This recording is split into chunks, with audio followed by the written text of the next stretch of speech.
da Colômbia, que é um prazer, professora também professora Patrícia, da Unifal, e assim a gente está vendo aqui pessoas de fora que só mesmo com essa possibilidade de ações remotas é que tornam isso possível, né? Então, a gente vê com tantos problemas com essa questão da nossa pandemia e, ao mesmo tempo, a gente consegue encontrar alternativas de aproximar, né, as pessoas, mesmo nessa situação. Então, acho que isso é uma felicidade muito grande. Bom, eu gostaria de apresentar para vocês a Lívia. A Lívia, então, é nossa doutoranda aqui do PPG-INF, é uma aluna que entrou o ano passado, né, já está no segundo ano de doutorado, e tem se mostrado extremamente interessada e empenhada com a carreira acadêmica. Nesses últimos meses, por uma circunstância em que nós tivemos que trabalhar na produção de vários artigos,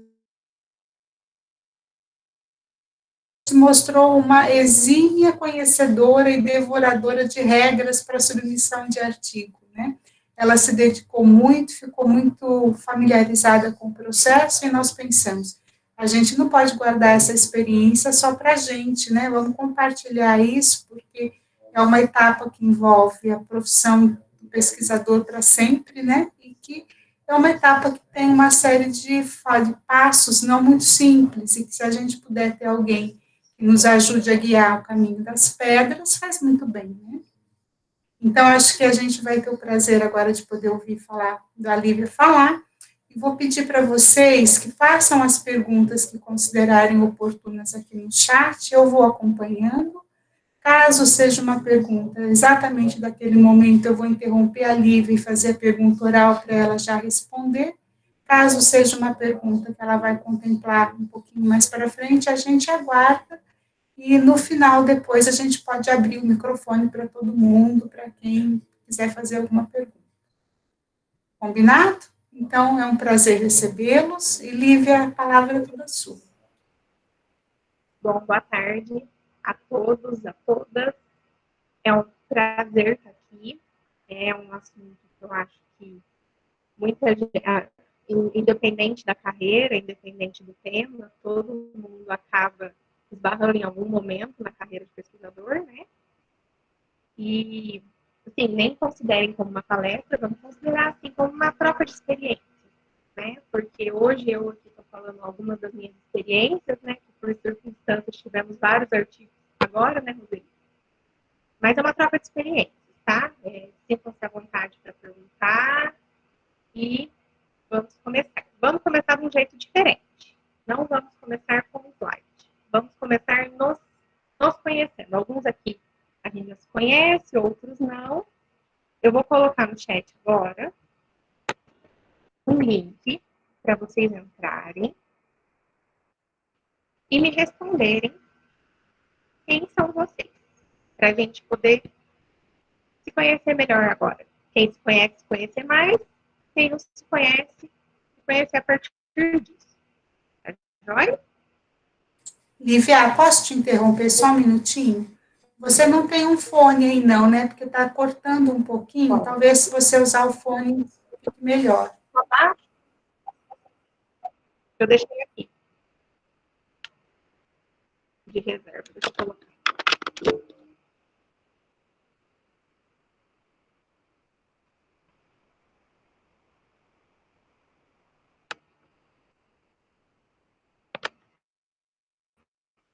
Agora está melhor o som? Parece que sim, vamos ver. Parece que está melhor sim.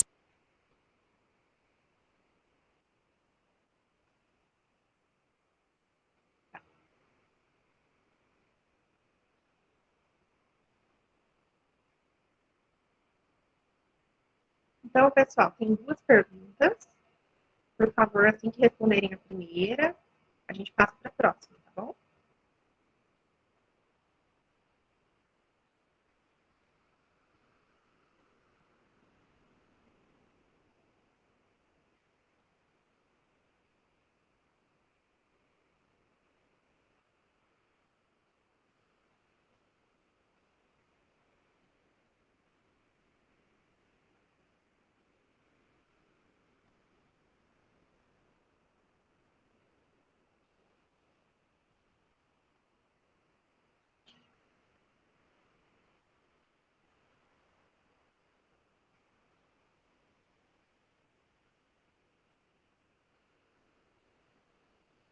Faltam algumas pessoas ainda responderem.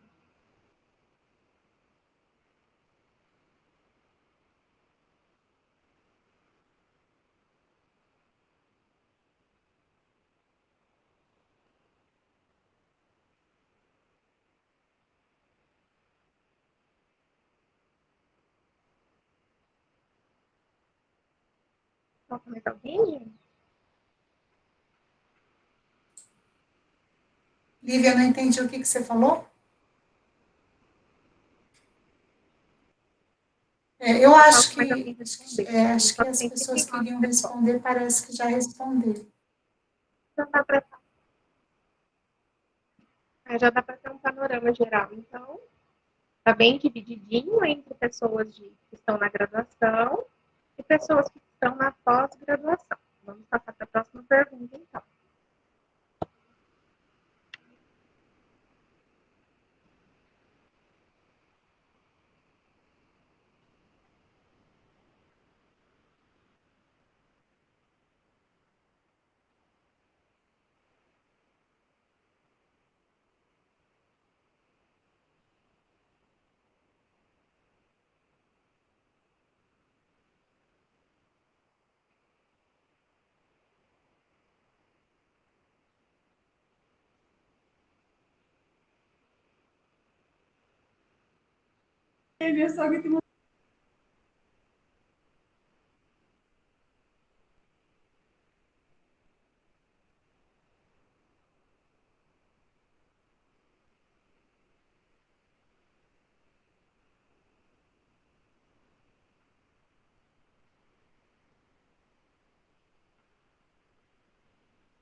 Bom, pessoal, então, pouca experiência é o que ganhou, entre aspas.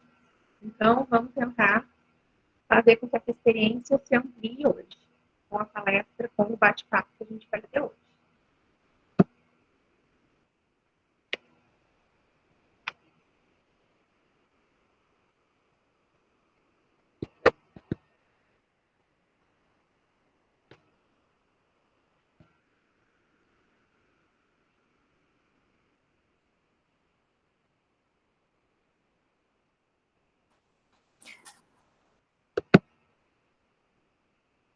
Acho que eu vou tentar voltar à apresentação. Somente.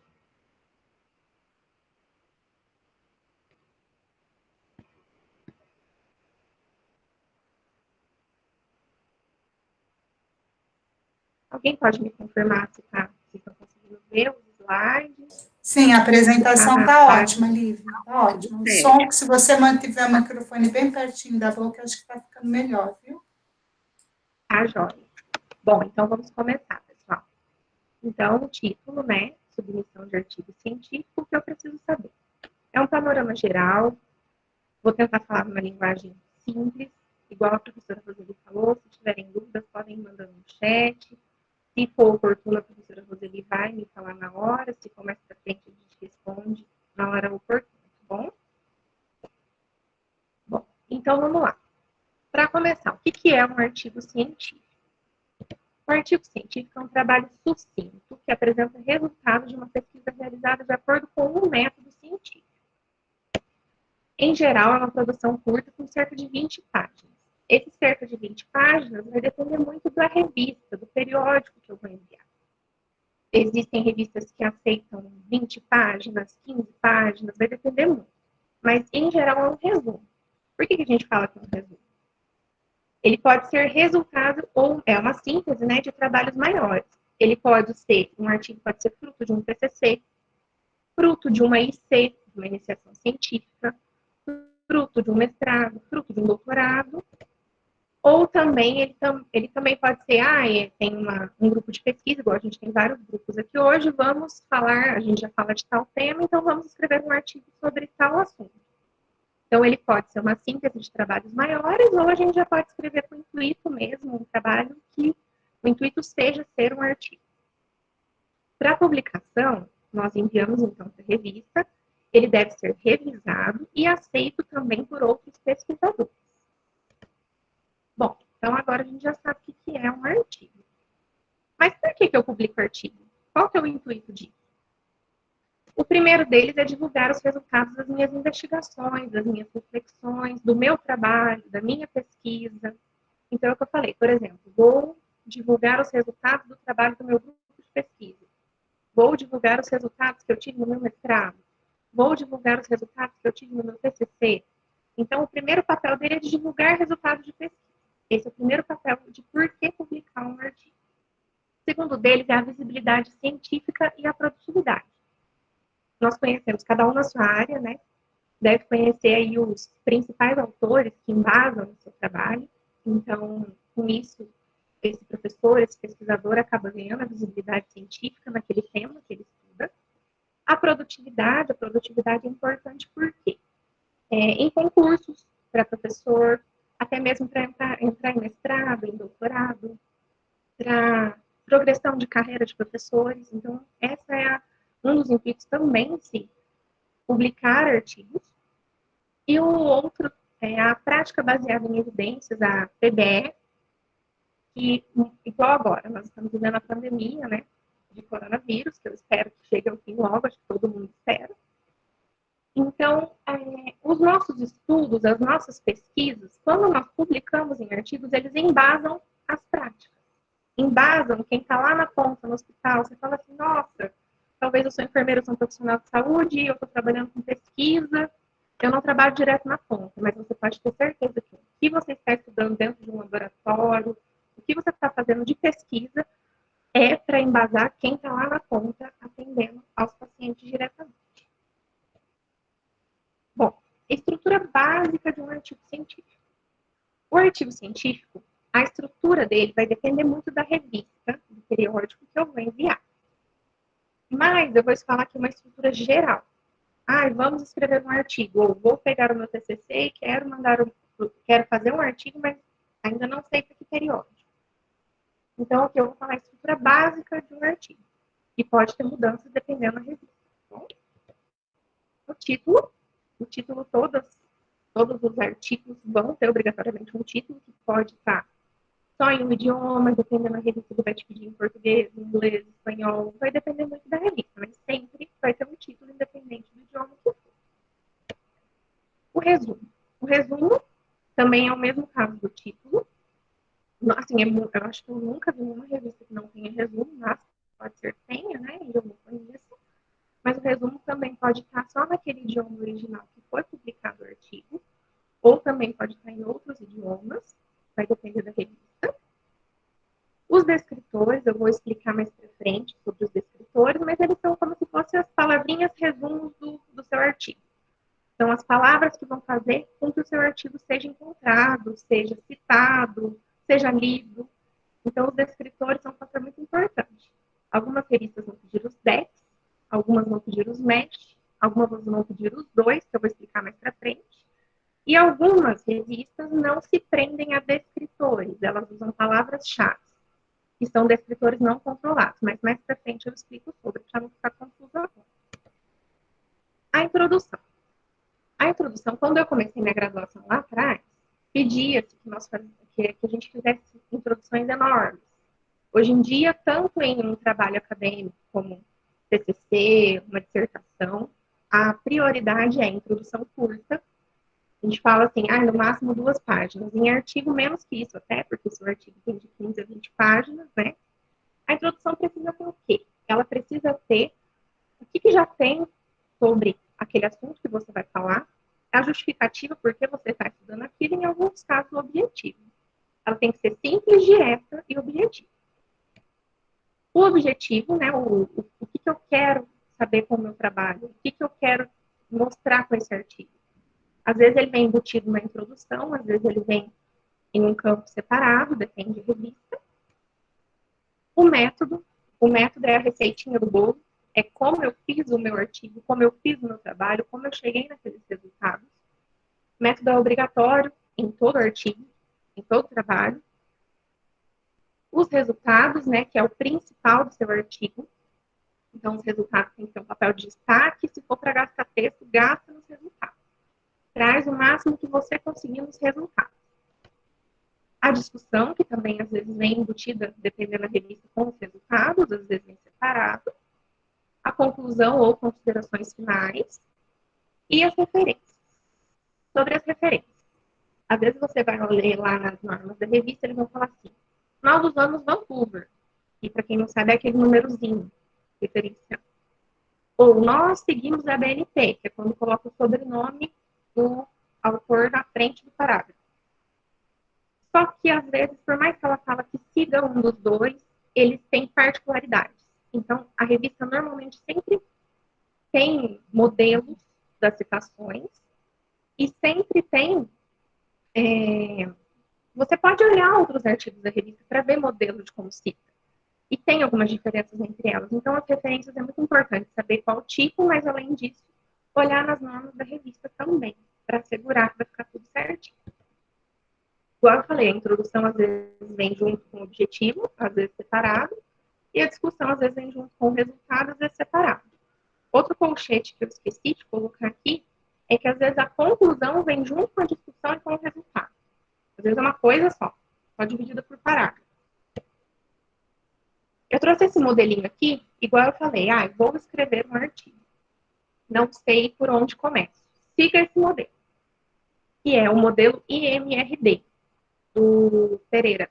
É um autor famoso nos métodos. Introdução, igual eu falei para vocês. É o que já tem sobre o tema, a justificativa, por que eu estou estudando aquilo e o objetivo do meu artigo. As perguntas-chave, do que trata o estudo, qual é o meu tema, por que eu estou fazendo essa investigação e o que já se sabia antes. O método, que algumas revistas vão chamar de metodologia, algumas vão chamar de materiais e métodos, é a descrição do tipo de estudo, do cenário da pesquisa, da amostra, que são quem são os participantes, dos procedimentos, dos aspectos éticos, do período, que é muito importante citar também, porque ter revistas que depois de algum tempo, 3 anos, já não aceitam mais os dados coletados a mais desse período. Então, também é muito importante citar quando foi feita a coleta de dados. Qual que é a pergunta-chave? Como o estudo foi realizado? O método, lembra sempre dessa palavra, receita de bolo. Se alguém quiser fazer o estudo que eu fiz, ela vai conseguir seguir lá o passo a passo. Então, o método é a receitinha do bolo do meu artigo. Como que ele foi feito com o máximo de detalhes possível. Os resultados. É a apresentação dos achados acompanhados da análise estatística aplicável, né? Se for um estudo que tem análise estatística. O que foi encontrado? Quais são os fatos revelados pela investigação? Essa é a cereja do bolo do meu artigo. Isso é o mais importante. É o porquê que eu estou fazendo o artigo. O que ele tem de diferente dos outros? O que ele traz? Então, o resultado, eu acho que é o principal. E a discussão. Eu vou interpretar os dados que eu achei, vou comparar com o que já tem na literatura, às vezes vai ter coisas iguais, outras vezes vão ter coisas diferentes. Eu vou comparar e vou concluir o meu estudo. O que significa esses achados? Ele acrescenta sobre o que já sabia ou não? Eu achei resultados iguais. Então, essa é a discussão. Bom, igual eu falei, pensem no funil. A introdução é um funil.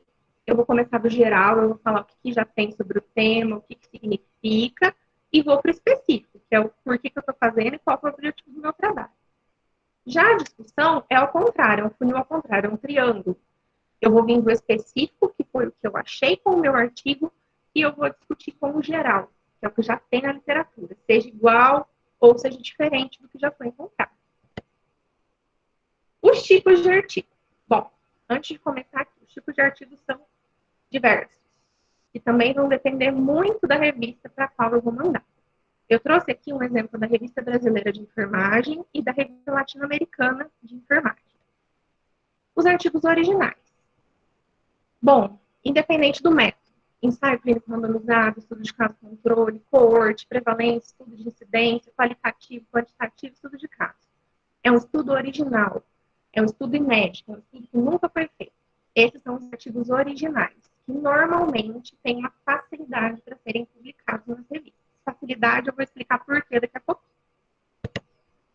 artigos de revisão. Revisão integrativa, de escopo, narrativa, sistemática, com ou sem meta-análise. Os artigos de revisão. Bom, eles são, assim, uma novela. A revisão integrativa, que é o que eu, assim, acho que é o que eu tenho mais prática, algumas revistas aceitam, outras revistas não aceitam. Então, é muito importante a gente, na hora de publicar, saber se a revista aceita o tipo de artigo que eu quero mandar para ela. E, nesse caso, não olhar somente nas instruções aos autores da revista, que toda revista vai ter, mas olhar também nas notícias, porque às vezes ela aceitava uma revisão integrativa, por exemplo. E aí, a partir de um certo momento, ela não aceita mais, mas ela não mudou isso nas instruções aos autores. Isso já aconteceu comigo, né, Dani? Então, é sempre importante olhar, além das normas, olhar também as últimas notícias da revista, um quadro de avisos, alguma coisa assim que toda revista tem. A revisão de escopo é uma revisão que está ganhando bastante espaço agora. A revisão narrativa é uma revisão que praticamente nenhuma revista boa, assim, aceita. A revisão sistemática com ou sem meta-análise é um tipo de revisão que investe. Investe porque ela é sucesso. No nível de evidência, ela é a mais top. Ela acaba ganhando dos artigos originais. Lógico que tem toda uma metodologia para ser feita, não é fácil. A gente fala revisão, dá uma falsa impressão de ser fácil. Nenhum tipo de revisão é fácil, nenhum tipo de artigo original é fácil. Mas a revisão sistemática com ou sem meta-análise, por isso que eu falei, as originais são mais fáceis de publicar, mas se você mandar uma sistemática com ou sem meta-análise, também vai ser visto com muito bons olhos. Bom, os relatos de experiências, reflexões. Elas descrevem alguma situação da prática, é uma formulação discursiva aprofundada. São poucas revistas que aceitam. A maioria das revistas não aceita. É o mesmo caso da revisão. É sempre bom olhar se estão aceitando esse tipo de estudo antes de enviar um tipo de estudo assim para a revista. O editorial. O editorial é um texto normalmente assim, vamos fazer um número sobre Covid, que agora toda revista que a gente entra fala sobre Covid, né? Mande artigos sobre Covid, todo lugar só fala de Covid. E não é errado, mas, né, tem outros doenças importantes também. O editorial, eu vou chamar ou o editor-chefe da revista, ou alguma pessoa que seja tema, né, que seja referência naquele assunto, e normalmente as revistas convidam para escrever esse editorial. É como é um texto curto, tipo assim, como se fosse uma apresentação do número do artigo. Que é diferente de carta ao editor, que eu vou explicar daqui a pouco. Os critérios, então, para a escolha da revista. São muitas coisas que nós temos que analisar antes de submeter um artigo. A visibilidade da revista. Aquela revista que você pensa em enviar o seu artigo, ela é famosa na sua área de atuação, você já citou ela alguma vez, você usou ela para o seu trabalho, você já ouviu falar dessa revista? Porque tem revista que a gente nunca ouviu falar na vida. Então, qual é a visibilidade dessa revista? É uma revista conhecida ou não é? Então, esse é o primeiro ponto. Os tipos de artigo aceito, é o que a gente conversou agora há pouco. Eu quero mandar uma revisão integrativa, mas a revista não está aceitando. Se a revista não está aceitando, eu vou mandar para quê, né? Então, olhe o tipo de artigo antes, se o seu artigo se enquadra nos que a revista está aceitando. A periodicidade é um outro fator muito importante. Por quê? Algumas revistas demoram um pouquinho para nos responder, até para nos dar um retorno, tipo, recebemos o seu artigo. Então, a periodicidade é importante por quê? Vou entrar lá nos números anteriores. Ela publica 4 vezes por ano, ela publica fluxo contínuo, que é o ano inteiro, ou ela publica uma vez por ano. No meu artigo do mestrado, um dos meus artigos do mestrado, a revista demorou quase 2 anos para dar um alerta. Oi, tudo bem? Seu artigo foi recebido. E, então, a periodicidade é muito importante, porque, igual eu falei, às vezes, se a sua coleta de dados foi há 3 anos, e a revista me demora 2 anos para responder, e às vezes não aceito meu artigo, pode ser que eu esteja, entre aspas, perdendo tempo, né, ali. E, por exemplo, suponhamos que eu vá submeter uma revisão integrativa ou um relato de experiência. São artigos que até são publicados em algumas revistas, mas que são publicados em números menores do que os artigos originais. Se a revista publica uma vez por ano e saem 3 revisões integrativas por número, qual é a chance e quanto tempo vai demorar para o meu artigo ser publicado? Então, essas questões são muito importantes para você não perder tempo, entre aspas, com às vezes uma revista que vai te recusar dali 2 anos. O meu deu tudo certo, graças a Deus foi aceito e publicado, mas se não fosse eu ia ter um problema. Os últimos números e artigos. Daqui a pouquinho eu vou falar sobre o foco e o escopo da revista, mas aqui só para vocês entenderem. Vou mandar eu já falei de revisão integrativa, vou mandar um ensaio clínico randomizado, que fiz no grupo de pesquisa, e aí eu vou olhar, então, os últimos números da revista e achar estudos similares ao meu, que usaram o mesmo método, não para eu copiar, mas para eu ver o estilo de escrita, como que eles... ver o estilo mesmo, ver o estilo da revista. E os últimos números, os últimos artigos, para ver qual que é também. Outro dia, nós estávamos procurando uma revista para um artigo meio de caráter histórico que a gente fez no nosso grupo de pesquisa. Então, eu não adiantava eu tentar publicar numa revista que não tivesse esse foco. Então, isso também é muito importante. O Qualis, CAPES e o fator de impacto. Eu vou explicar mais para frente, mas isso são as métricas da revista. Isso vê sobre a qualidade da revista. Então, às vezes, eu vou mandar um artigo excelente, fruto de uma iniciação científica muito bem feito, com resultados bastante robustos. Eu vou mandar para uma revista mais simples. Será que eu não poderia ter mandado para uma revista melhor, que tem um fator de impacto melhor? A gente vai conversar melhor sobre isso mais lá para frente. As taxas.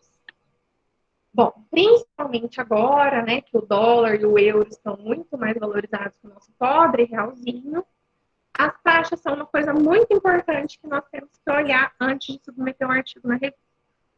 Algumas revistas vão cobrar taxa de publicação, de aceite, de avaliação, de submissão. Então, vai ter um modelo, cada uma vai ter um preço diferente. Normalmente, as que são mais prestigiadas são as mais caras. E as internacionais piorou, né? É bom a gente sempre pensar que aquele valorzinho que está lá na revista internacional que eu estou tentando publicar o meu artigo, vai estar ou em dólar ou em euro. E na hora que você converte para o nosso realzinho, você quase desmaia. Então, você tem que saber se você vai ter cacife para isso. Não adianta eu querer publicar numa revista super conceituada e depois eu não ter como pagar e entrar no empréstimo, por exemplo. Então, isso é uma coisa importante, sim, a se avaliar. Não é qualquer custo que a gente tem que publicar um artigo, não. A gente tem que ver as nossas possibilidades, inclusive as financeiras, né? Aqui eu deixei grifadinha até de amarelo. Pérolas atiradas aos porcos, as revistas predatórias. Eu ia até colocar aqui na apresentação que quem nunca recebeu aquele e-mail maroto, oi, tudo bom? Eu vi aqui o seu Lattes, você tem vários artigos interessantes, me manda um artigo sobre... Aí coloca um monte de assunto, me manda um artigo sobre um desses assuntos aqui, paga R$2.000 que eu publico para você. Então, assim, é uma coisa muito complicada, é uma revista predatória, é uma revista que não visa a qualidade. Porque se ela está falando para você, olha, me paga R$2.000 que eu publico seu artigo, é porque não vai ter algum revisor, não vai ter um critério de qualidade de avaliação do seu artigo. Lógico, a gente paga para as revistas para publicar, a gente paga. Mas dificilmente alguém vai bater lá na nossa portinha e falar assim, oi, tudo bem? Vem publicar na minha revista. É diferente do que, por exemplo, eu já publiquei na Rebem, por exemplo. Rebem é a Revista Brasileira de Enfermagem. Eles vão ter o meu contato, então de vez em quando eles vão mandar um e-mail falando que tem uma chamada especial aberta, falando que o número foi publicado. Agora, aquelas revistas que normalmente é de fora do país, com os nomes estranhos, e-mails estranhos, sem padrão, que vão para lixeira, são revistas predatórias. Outra coisa também que eu ia falar dessas pérolas atiradas aos porcos é, você sabe se o seu artigo está bom ou não. Né? Normalmente passou por várias pessoas, por um grupo de pesquisa, pelo seu orientador, por algum colega. Então, você sabe o nível do seu artigo. Para mandar, às vezes, um artigo muito bom, igual eu falei, você fez um artigo de C, você fez uma iniciação científica, seu artigo está uma gracinha, seus resultados são muito robustos, e você manda para uma revista dessa. Qual é o preço de publicar um artigo? Você tem um artigo publicado, mas é uma revista que só Jesus na causa. Então, isso é muito importante de se avaliar. Então, escolher uma revista para publicar o seu artigo é uma tarefa complexa, mas é uma tarefa determinante. Bom, aqui eu falei um pouquinho antes, mas vamos aprofundar o foco e o escopo da revista. Números recentes e chamados especiais. Igual eu citei agora há pouco. Esses dias a gente estava fazendo uma busca de um artigo de caráter histórico que a gente desenvolveu sobre enfermagem aqui no Brasil. Então, eu vou buscar uma revista de enfermagem no Brasil que tenha um caráter histórico. Não faz sentido nenhum eu mandar, por exemplo, para uma revista que não seja de enfermagem, ou uma revista que seja fora do Brasil, um assunto que é do Brasil. Então, isso é um fator muito importante. O que é o foco e o escopo? O foco já fala. Qual que é o tema que ela mais publica, o tipo de artigo que ela mais publica, o assunto que ela mais publica. Então, realize uma análise específica do escopo editorial da revista, no sentido de verificar em que medida a temática do artigo se insere na política da revista. Às vezes, você vai mandar um artigo que não tem nada a ver com o tema. A gente já sabe, assim, mais ou menos, essa revista publica muito qualitativa, essa revista publica muito... A gente já sabe, mais ou menos. Né? Assim, você não é obrigado a saber, mas você vai pegando a manha. Enquanto você não pega a famosa manha, e sempre é bom, olha lá o foco e o escopo. Olha os últimos números, para você saber que tipo de tema que se enquadra. Sempre é bom olhar, por mais que você tenha chamado a manha. Analise também o corpo editorial e científico da revista, pois a presença de pesquisadores de prestígio influencia na visibilidade da revista e também do artigo. Quando a gente trabalha muito tempo com tema, sempre tem aqueles autores que a gente parece que já é da família, né? A gente nunca viu ele na frente, mas parece que ele é seu amigo íntimo. Nossa, o Silva, o Prado, parece que ele é seu amigo íntimo. Quem sabe um desses seus amigos íntimos é um dos editores da revista. Isso já traz uma visibilidade, você já vê que a revista é séria, né? Então, isso também é muito importante de ver. Sempre veja os últimos artigos da mesma categoria do seu que foram publicados na revista, isso é de extrema importância. Verifique se a revista está com alguma chamada especial em aberto que se enquadre ao tema do seu artigo, porque isso pode facilitar a publicação. Por quê? O que é chamada especial? Olha, nós estamos com uma chamada aberta sobre dengue, e você tem um artigo falando sobre dengue. Então, você tem uma chance maior do seu artigo ser publicado, e dele ser publicado mais rápido, do que se ele entrasse no fluxo normal da revista. Então, é sempre bom você olhar se tem algum tema aberto, ou aberto, ou assim, para desenvolver um estudo sobre, se você trabalha naquele tema, isso pode facilitar a sua publicação. Bom, instruções aos autores, a formatação. Parece que é uma coisa muito simples, a formatação. É tipo de letra, é espaçamento, é a estrutura do texto, se a introdução vem junto com o objetivo, se não vem, se a figura vai no arquivo separado, se não vai, se pode ser colorido, se não é, se as referências são Vancouver, se tem um modelo especial. Só que isso é de extrema importância. Por quê? O seu artigo pode ser rejeitado somente pela formatação estar errada. Porque, normalmente, antes de se passar para os revisores, os editores da revista, o seu artigo é recepcionado por um secretário, por um escritório editorial, que eles chamam. Esse escritório editorial, o que ele vai ver? Ele não vai falar assim, nossa, vou analisar seu artigo. Ele vai ver o quê? Ele vai ver a formatação. E dependendo da revista, se a sua formatação estiver muito fora, algumas revistas vão te dar chance de arrumar também. Eles não são um bicho-papão, assim. Mas algumas não vão te dar. Então, pelo sim ou pelo não, confira 200 vezes a formatação antes de mandar, por mais bobo que isso possa parecer.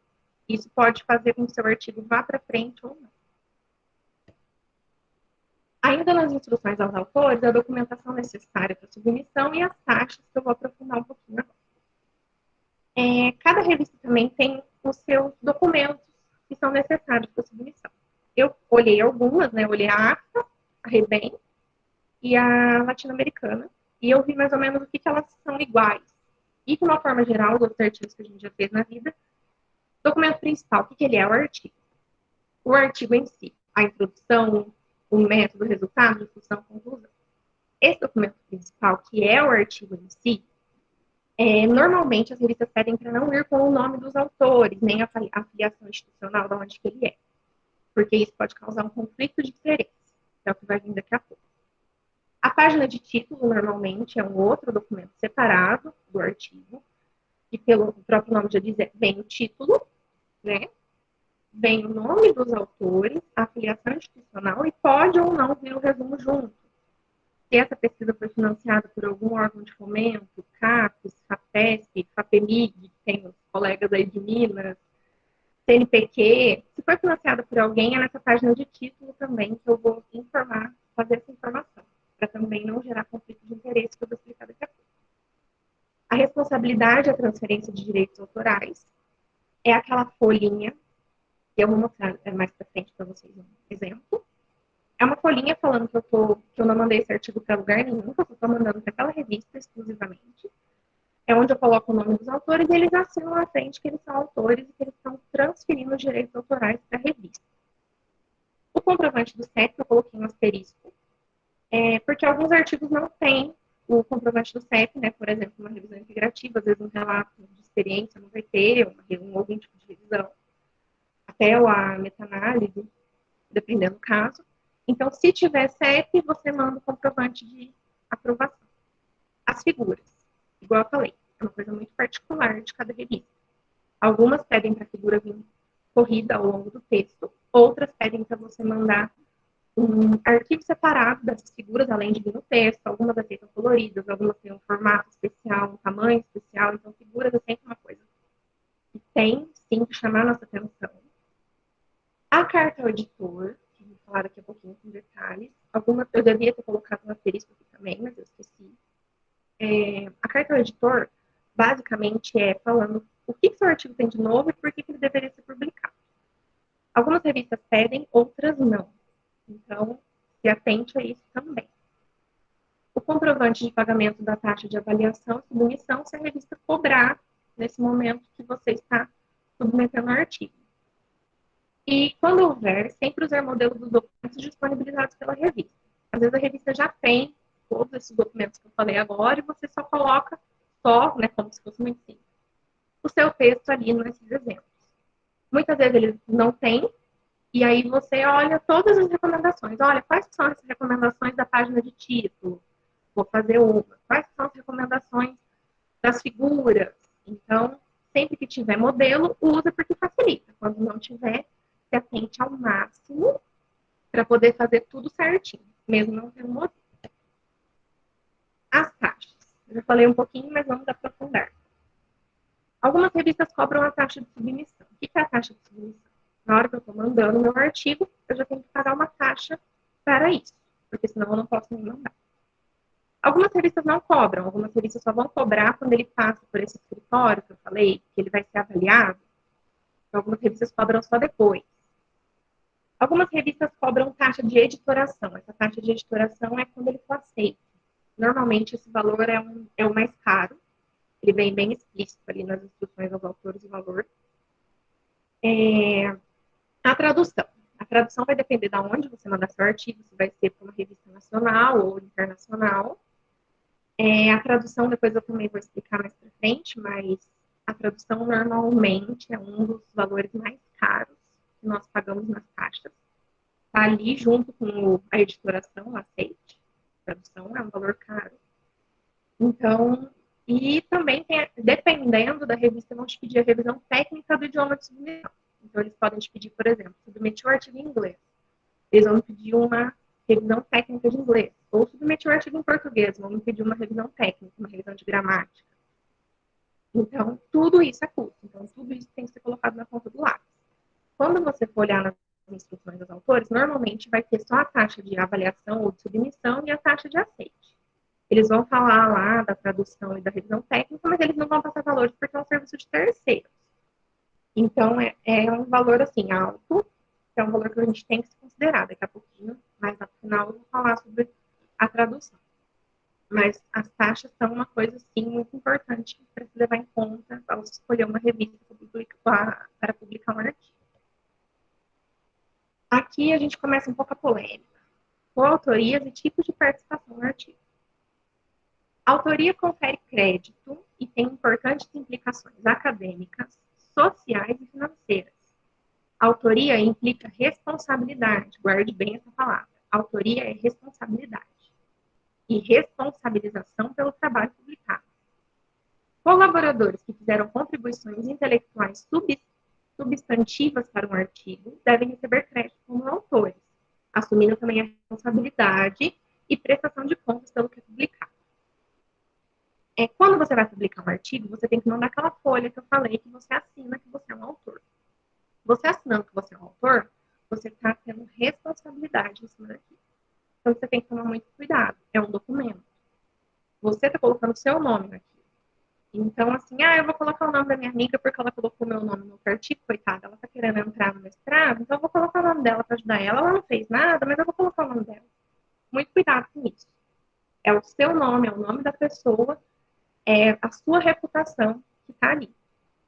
Tá. Então, Lívia, como que eu sei se a pessoa é uma autora ou não? Às vezes ela me ajudou, mas eu não sei se ela é autora, eu não sei se ela é. Tem um comitê internacional, esse que está na referência, ICNJE, é uma comissão internacional de editores de revistas médicas, traduzindo. Eles têm diversas recomendações, o site deles é muito legal, está em inglês, mas dá para traduzir de boa, sobre todos esses aspectos que eu estou falando aqui. E sobre autorias, a maioria das revistas que eu segui, né, para montar a apresentação, a ACTA, a Rebem, a Anamere, a latino-americana, elas seguem essas recomendações para autoria. Quais são essas recomendações de autoria? Como que eu sei se a pessoa é autora ou não?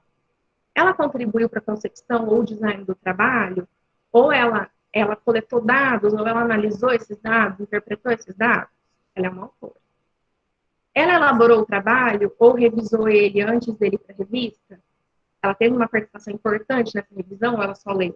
Se ela teve uma participação importante, ela é uma autora. Ela concorda em ser responsável por todos os aspectos do trabalho, mesmo aqueles que talvez ela não tenha participado, garantindo que as questões relacionadas à precisão ou à integridade de qualquer parte do trabalho sejam investigadas ou resolvidas?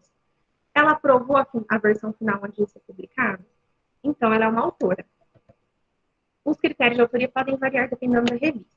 Então, assim, por exemplo, você vai entrar lá na Rebem, e aí você vai ver lá que tem 3 critérios de autoria. Talvez eles pegam isso aqui, que está aqui na tela, que eu estou mostrando para vocês, que é dessa comissão internacional, e eles meio que adequam. Então, eu tenho que olhar sempre na revista quais que são os critérios para eles, para onde eu estou mandando de autoria, para ver se aquela pessoa realmente é uma autora ou não. Então, normalmente, eles se baseiam nessa comissão, mas cada revista faz as suas adequações. Eu vou mostrar ali mais para frente. Quando você vai assinar que você é autor, você tem que colocar normalmente o seu número de participação. Eu fiz o número 2. Eu elaborei o trabalho e revisei criticamente. Ou eu fiz 1, 2, 3 e 4. Então, sempre olhe nas normas da revista. Quando eu falar normas, é nas instruções dos autores do site da revista. Desculpa. Sempre olhe para ver quais são os critérios de autoria da revista que você está enviando. Eu olhei lá. Deixa eu voltar. Eu olhei lá e a pessoa me ajudou com alguma coisa, uma ajuda significativa do trabalho, mas ela não se enquadra nos critérios de autoria, ela vai entrar nos agradecimentos. Daqui a pouco eu explico melhor. O autor correspondente. Autor correspondente não é necessariamente o primeiro autor e nem necessariamente o orientador. O autor correspondente é aquele que tem disponibilidade de responder a revista sempre que for necessário. Ele assume, então, a responsabilidade pela comunicação com a revista. A revista, quando manda revisão, quando fala assim, olha, seu artigo foi analisado, revise tal coisa. Eles querem resposta rápida. Normalmente são dias. Então, se é uma pessoa que fez o artigo, por exemplo, fez um TCC e o pessoal do grupo de pesquisa está mandando para uma revista e essa pessoa vai para o mercado de trabalho, não tem o hábito de olhar o e-mail todo dia, é melhor deixar para outra pessoa. Nós que somos estudantes, né, todo dia a gente entra no e-mail, os professores têm aquele hábito. Talvez quem não tem esse hábito, que vai para o mercado de trabalho, vai trabalhar lá na ponta, com a correria, acaba não fazendo isso. Então, escolham como autor correspondente aquele que todo dia vai olhar e-mail e aquele que vai estar apto a responder. Então, ele assume a responsabilidade pela comunicação com a revista. Recomendo fazer essa escolha em grupo. Eu sou a primeira autora, o trabalho é meu, então eu vou agora trabalhar na UPA. Não estou falando que quem trabalha na UPA e quem trabalha em algum lugar não olha e-mail, mas é mais difícil do que uma pessoa que está todo dia com o computador. Eu sou a primeira autora e eu resolvi sozinha que eu vou ser a autora correspondente. Não, converse com outros autores. Resolvam isso em grupo, às vezes uma outra pessoa vai conseguir responder isso de forma mais rápida para a revista. Essa pessoa tem que ter disponibilidade durante todo o processo de submissão e revisão para os editores para responder alguma pergunta ou fazer alguma revisão. E ela tem que ter disponibilidade também depois que esse artigo foi publicado para responder às críticas do trabalho. Uma vez eu publiquei o meu trabalho do mestrado final, e aí vieram pessoas de outros países me perguntar. Então, assim, é muito legal. A gente acha que nunca ninguém vai usar o nosso e-mail lá para nada, mas usam, e é interessante a troca de ideias.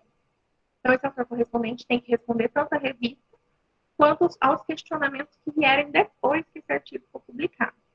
A Roseli, a professora Roseli, sempre conta uma história para a gente, que uma aluna dela mudou o e-mail e mudou no cadastro da revista, e a revista, não sei a história direito, mas a revista acho que não viu, e ela depois conseguiu provar que ela tinha mudado o cadastro dela na revista em tempo hábil.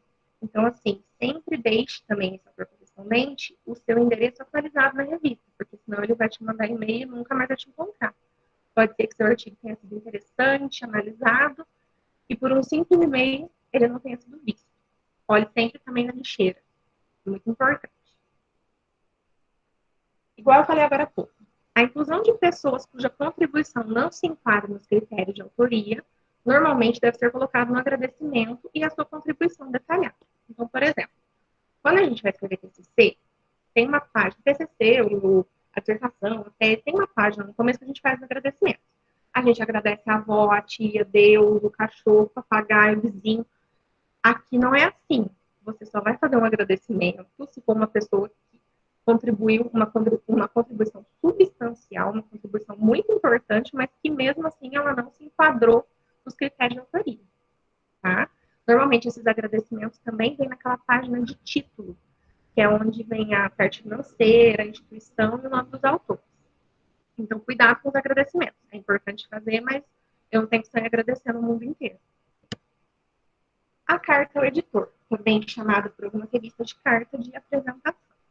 A carta ao editor, tem algumas revistas que pedem, outras não pedem. Nessa carta, assim, basicamente, eu explico por que o meu artigo deve ser publicado.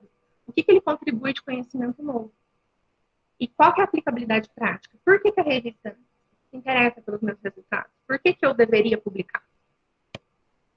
Eu trouxe um exemplo aqui, essa carta é da Latino-Americana. Igual eu falei, nem todas as revistas vão solicitar. Algumas têm modelo disponível, como a Latino-Americana, e a Rebem, ela não tem modelo, mas ela tem os caracteres permitidos, acho que ela me permite 150 caracteres, é uma página. Então, ali, ó, prezados autores, informar as inovações do estudo. E também nessa carta é bom, assim, você dá aquela puxadinha na revista, sabe? Nossa, nós vamos publicar o nosso estudo aqui, nós pretendemos publicar aqui, porque ele é relevante em tal sentido, e nessa revista de bastante visibilidade. Não precisa ficar rasgando, né, um monte de elogio para a revista, mas mostra que é uma revista importante, mostra que você gostaria de publicar ali. Os direitos autorais. Direitos autorais, os autores, quando a gente vai mandar o artigo para a revista, independente dele ter sido aceito ou não, a gente já manda uma carta cedendo os direitos autorais para a revista do texto submetido. É essa carta que os autores assinam. Então, ali, os autores devem ceder os direitos autorais do texto submetido, e esse documento é com a assinatura de todos os autores transferindo os direitos autorais. Nesse documento, a gente não mandou para nenhuma outra revista, porque senão fala assim, nossa, eu vou mandar para 10 revistas aqui publicar primeiro, ótimo. Não, não é assim, eu vou ceder o meu direito a 10 revistas, isso é errado. Aqui eu trouxe também sobre a licença Creative Commons, nem sei se é assim o pronunciamento certo, assim, para mim foi uma novidade, então talvez eu consiga falar muito bem, vocês me desculpem. Eu fui procurar saber sobre, porque na ACTA, na Latino-Americana, eles falavam sobre essa licença. E eles falam que essa licença, ela é que alguém pode usar o seu trabalho, o seu artigo, depois de publicado. Esse conteúdo do seu artigo pode ser copiado, distribuído, editado, remixado, colocado num vídeo e utilizado para novas criações, desde que cite, né, desde que se atribua o crédito, tanto a revista quanto ao autor. E eles falaram que estão fazendo essa licença nova porque ela visa impulsionar a disseminação e o uso dos materiais licenciados. Então, assim, é uma forma de popularizar o seu material, mas também é uma forma de sempre citar você. Porque muita gente às vezes tinha medo de usar artigos em outros lugares que não fossem artigos, em vídeos, em outros tipos de materiais, em outros tipos de mídia. Então, essa licença foi criada, pelo que eu entendi, para isso, para disseminar mais o conhecimento. Aqui eu trouxe um exemplo da REBEM, dessa declaração de transferência de direitos autorais. Você vai falar que o trabalho é um trabalho original, não naquele artigo, naquela classificação de original, mas que é um trabalho novo, independente de ser uma revisão ou não, no caso. E está falando que você não mandou para outra revista, que você está transferindo os direitos autorais desse manuscrito para eles, que todos os autores participaram, e aí os autores vão assinar esse documento. O plágio. Eu acho que foi no começo do ano que a professora Melina deu uma palestra excelente para a gente sobre o plágio. Aqui eu só trouxe assim, um pequeno lembrete, porque isso é um assunto muito amplo e isso faz parte da submissão de artigo. O que é plágio? O plágio é qualquer cópia, parcial ou total, de algum conteúdo já existente, sem que a gente cite, sem que a gente acredite o autor daquilo. No mundo acadêmico, a reputação de um pesquisador conta muito. Então, você constrói seu nome como se você estivesse construindo uma casinha. É tijolinho a tijolinho. E como na nossa vida pessoal, para você destruir o seu nome na área acadêmica, é fácil. Então, cometer plágio é crime. Então, pode ser que você seja um excelente pesquisador e com o plágio você destrua a sua carreira, ou fique marcada para sempre por isso. Eu também acho que aquele sentido daquela licença Creative Commons é também para a questão do plágio. Às vezes é melhor ele fazer essa licença e poder liberar, mesmo ele citando a revista dos autores, do que a pessoa plagiar o seu material. Aqui eu coloquei utilizar softwares anti-plágio. Tem uma imensidade de softwares disponíveis, gratuitos na internet. Normalmente as revistas estão usando um que chama Authenticate. Ele é pago. Eu, pessoalmente, uso o PopSpider. Ele é gratuito, bem fácil para baixar. Cada um deles mostra, assim, eles são softwares diferentes, mas eles vão te mostrar se tem plágio ou não, em que pedaço que tem. Então, isso é muito importante. O plágio ele pode ser integral. Eu posso pegar o trabalho inteirinho e colar o trabalho inteirinho e colar o meu nome. Só tiro o nome do autor e falar que é meu. Isso é o plágio integral. Na minha graduação, eu presenciei um caso de plágio integral. Eu fui assistir a apresentação, né, a sala inteira foi assistir a apresentação da menina, e, assim, na apresentação já estava nítido que aquilo era um plágio, porque talvez naquele momento eu nem soubesse que o nome daquilo era plágio, mas que tinha alguma coisa muito estranha aqui. A menina foi colando pedaços que parece que ela tinha tirado do Google nos slides. Então, depois descobriu-se que ela só trocou o nome dela. Só trocou o nome dela e o nome da faculdade em si. Ela fez plágio integral. O desdobramento disso eu não sei, porque eu sei que, assim, ela repetiu. Mas se isso foi levado criminalmente, eu não sei. Paráfrase sem atribuir a fonte. Nossa, eu achei uma frase ali, um parágrafo num artigo que fala exatamente o que eu precisava falar no meu artigo. Mas aí eu peguei, li, entendi o sentido, mas aí eu peguei e escrevi como se fosse meu, eu esqueci de colocar a fonte. Isso é uma paráfrase sem atribuir a fonte. Isso também é um tipo de plágio. A gente às vezes pensa que plágio é só eu copiar um pedaço inteiro e não citar a fonte. Mas talvez eu também copiar o sentido daquilo, a ideia daquilo e não citar a fonte também é um tipo de plágio. Dados de pesquisa sem mencionar a fonte. Tem uma... eu lembro de uma disciplina que eu vi que é muito famosa, é uma foto, uma figura, que foi copiada por um moço, não sei se estava fazendo mestrado ou doutorado, e ele colocou na dissertação dele, como se fosse uma foto dele. Isso é um plágio, é grave. Se vocês jogaram no Google, vai ter assim 1 milhão de casos de plágios famosos que acontecem. Mosaico de plágios. O mosaico de plágios ele pode acontecer de 2 jeitos.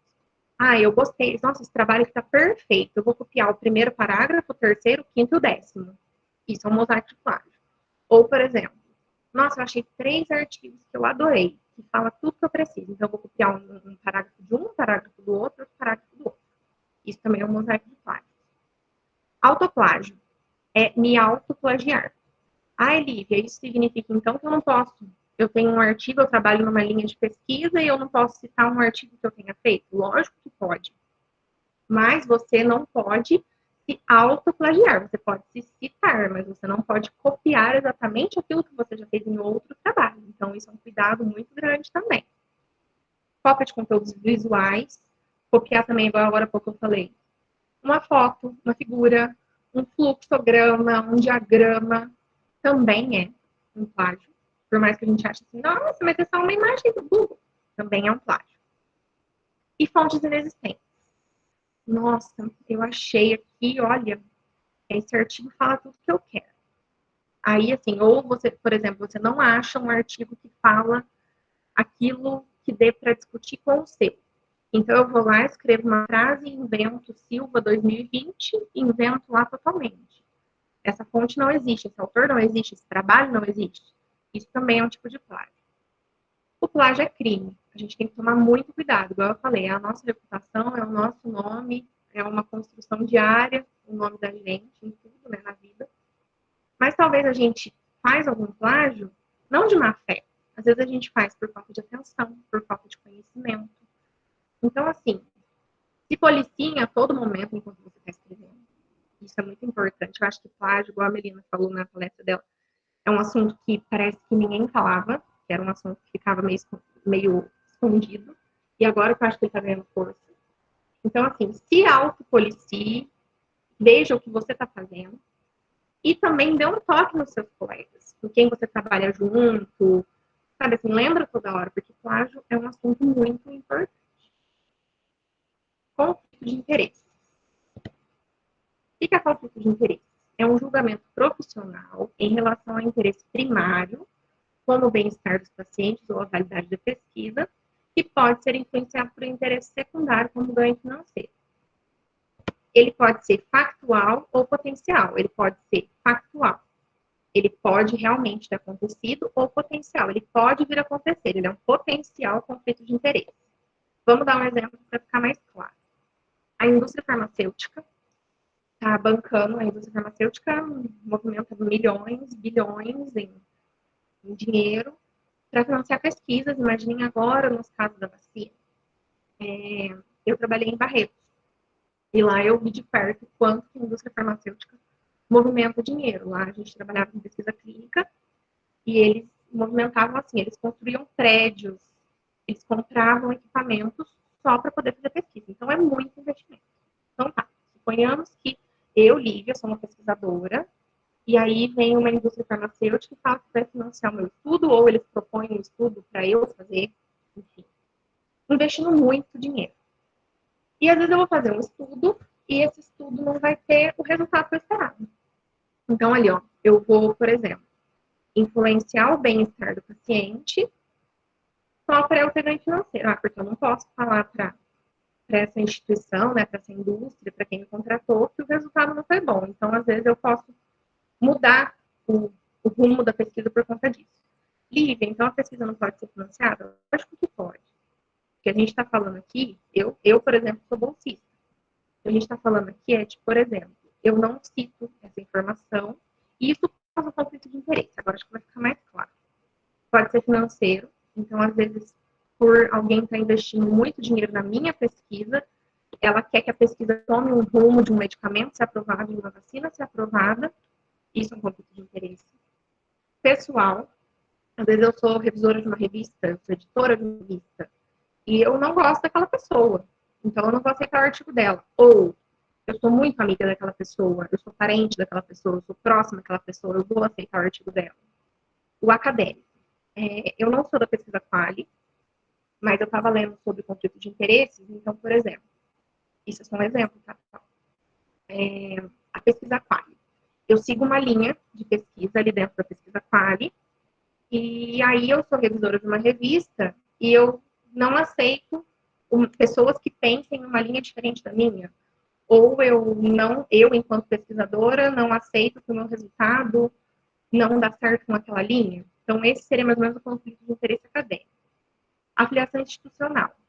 Eu não vou aceitar artigo da USP, não. Não, eu sou revisora, não aceito artigo de lá. O político e o religioso, pelo que eu estava estudando, ele é mais assim, quando o artigo em si que você está submetendo, fazendo, mostrando, revisando, ele fala alguma coisa muito específica, política ou religiosa, que vai contra as ideias da pessoa que vai analisar ou submeter. Então, o conflito de interesse, eu estava vendo um documentário esses dias, assim, só para ilustrar, eu prometo ser rápido. sobre o acidente aéreo da Chapecoense. E aí eles estavam investigando o que tinha acontecido, por que tinha acontecido o acidente aéreo, chegaram que é porque acabou o combustível, né? E eles foram investigar por que os pilotos deixaram acabar o combustível. E aí, por fim, eles descobrem que um dos, não sei se era o piloto ou o copiloto, era um dos donos da empresa aérea. E aí ele até fala, o moço estava entrevistando, isso é um conflito de interesse, porque ao mesmo tempo que ele estava trabalhando para a empresa e sim, pilotando o avião e cuidando de vidas, ele também sabia da parte financeira, que ele sabia que se ele parasse para abastecer, ele ia gastar mais não sei quanto dinheiro e ele não tinha. Então, conflito de interesse é quando eu prejudico uma coisa em detrimento à outra. Bom, agora vamos a um assunto mais leve. O DEX. O DEX são os descritores em ciências da saúde. Ele é como se fossem as palavrinhas que resumem o seu artigo. Ele foi criado para servir como uma linguagem única na questão de artigos, livros, revistas, congressos. Os DECs, eles têm um site próprio, que eu vou mostrar aqui para vocês. Eu acho que todo mundo, assim, pelo menos a maioria das pessoas deve conhecer. Quem não conhece, vai conhecer agora. Ele tem essas palavrinhas, esses descritores, são palavras controladas para que as pessoas achem o seu artigo. Quando a gente vai procurar alguma coisa no próprio Google, não precisa nem ser em alguma base, a gente coloca aquela palavrinha mais fácil de achar. O DEX é exatamente isso, é a palavrinha mais fácil de achar o meu artigo. E ela faz toda a diferença. O DEX, ele são das fontes de informação da Biblioteca Virtual de Saúde, é Lilac, Medline e muitas outras bases. Eu vou explicar agora para vocês. Bom, o DEX. Se você clicar DEX lá no Google, vai abrir essa página. A página até atualizou agora, nesses tempos. Às vezes é uma palavra que eu trabalho muito. Eu trabalho muito naquela linha de pesquisa. Eu trabalho muito com aquela palavra. Então, eu já sei que a minha palavra de pesquisa é enfermagem. Tal palavra. Mas, às vezes, eu não sei. Eu sei o assunto, mas eu não sei a palavra. Então, eu vou ali onde está a seta vermelha, a horizontal, termo exato. Eu escolho o termo exato se eu sei o termo, se eu tenho certeza do termo. Agora, se eu sei mais ou menos, eu ponho ali, ó, qualquer termo que contém aquela palavra que você vai colocar ali onde está aquela outra seta vermelha. Eu coloquei enfermagem, né, que eu acho que, assim, tem pessoas de outras profissões aqui, mas acho que a maioria. Ele aparece o descritor em espanhol e a novidade agora é que aparece em francês também. Nossa, Lívia, mas eu estou em dúvida se é esse descritor que representa a minha pesquisa. Normalmente você pode pôr de 3 a 5 quando você vai submeter um artigo. Então, você tem que escolher bem, para o seu artigo ser bem achado, bem citado, bem lido. Então, você está em dúvida se aquela palavra é. Então, você vai ali na nota de escopo, que ele explica o que significa, como se fosse um dicionário. A enfermagem é o campo da enfermagem voltado para promoção, manutenção e restauração da saúde. Nossa, é isso que eu preciso, beleza. Vou usar, já anota num cantinho ali em português, inglês, espanhol, que normalmente eu pego. Se precisar o francês, agora a gente tem disponível também. O MESH. O MESH é a mesma coisa que o DEX, também são os descritores, mas ele é utilizado para indexar artigos da PubMed. Normalmente, as revistas pedem ou os DEX ou os MESH. Os DEX e os MESH, assim, primeiro a gente via que tinha alguma diferencinha nas palavras, nos termos. Hoje em dia a gente vê que é muito parecido. Mas sempre é indicado a gente consultar os dois, para ver se é aquilo mesmo. O MESH é na mesma página da PubMed, a gente vai ali no cantinho, escolhe a opção MESH, e ali eu coloco a palavra, a mesma coisa. É só em inglês que ele aceita. E também, assim, a mesma coisa. Eu tenho certeza que é essa palavra. Ou não, eu não tenho. Eu posso escrever o termo, então. Eu não preciso escrever a palavra exata. E ele também vai aparecer ali, ó. Eu coloquei nurse, né, também enfermagem, que é o campo da enfermagem, que é concentrado na promoção, manutenção e restauração da saúde. Então, põe em dúvida, sempre olhe o significado para ver se é aquilo mesmo que está representando o seu trabalho. Então, igual eu falei, o DEX e o MESH, a definição dos descritores é um item muito importante. A gente acha que é uma coisa simples, banal, mas não é. É por causa dos descritores, sejam DEX ou MESH, que a gente vai achar o seu artigo. Eu vou procurar o seu artigo e eu vou achar de jeito. Eu não sei o título, eu não sei nada. Então, eu vou procurar, eu vou fazer uma pesquisa sobre diabetes. Então, eu vou colocar os termos ali sobre a palavra diabetes, vou colocar os descritores. Se o descritor tiver uma coisa nada a ver com o meu trabalho não vai ser localizado. Os descritores têm que ser muito representativos do seu trabalho para ele ser bem localizado. E se eles, por exemplo, de acordo com a nomenclatura, o artigo não vai ser encontrado. Eu fiz um artigo sobre diabetes, mas eu vou colocar lá nos meus decks escrito, sei lá, uma coisa nada a ver.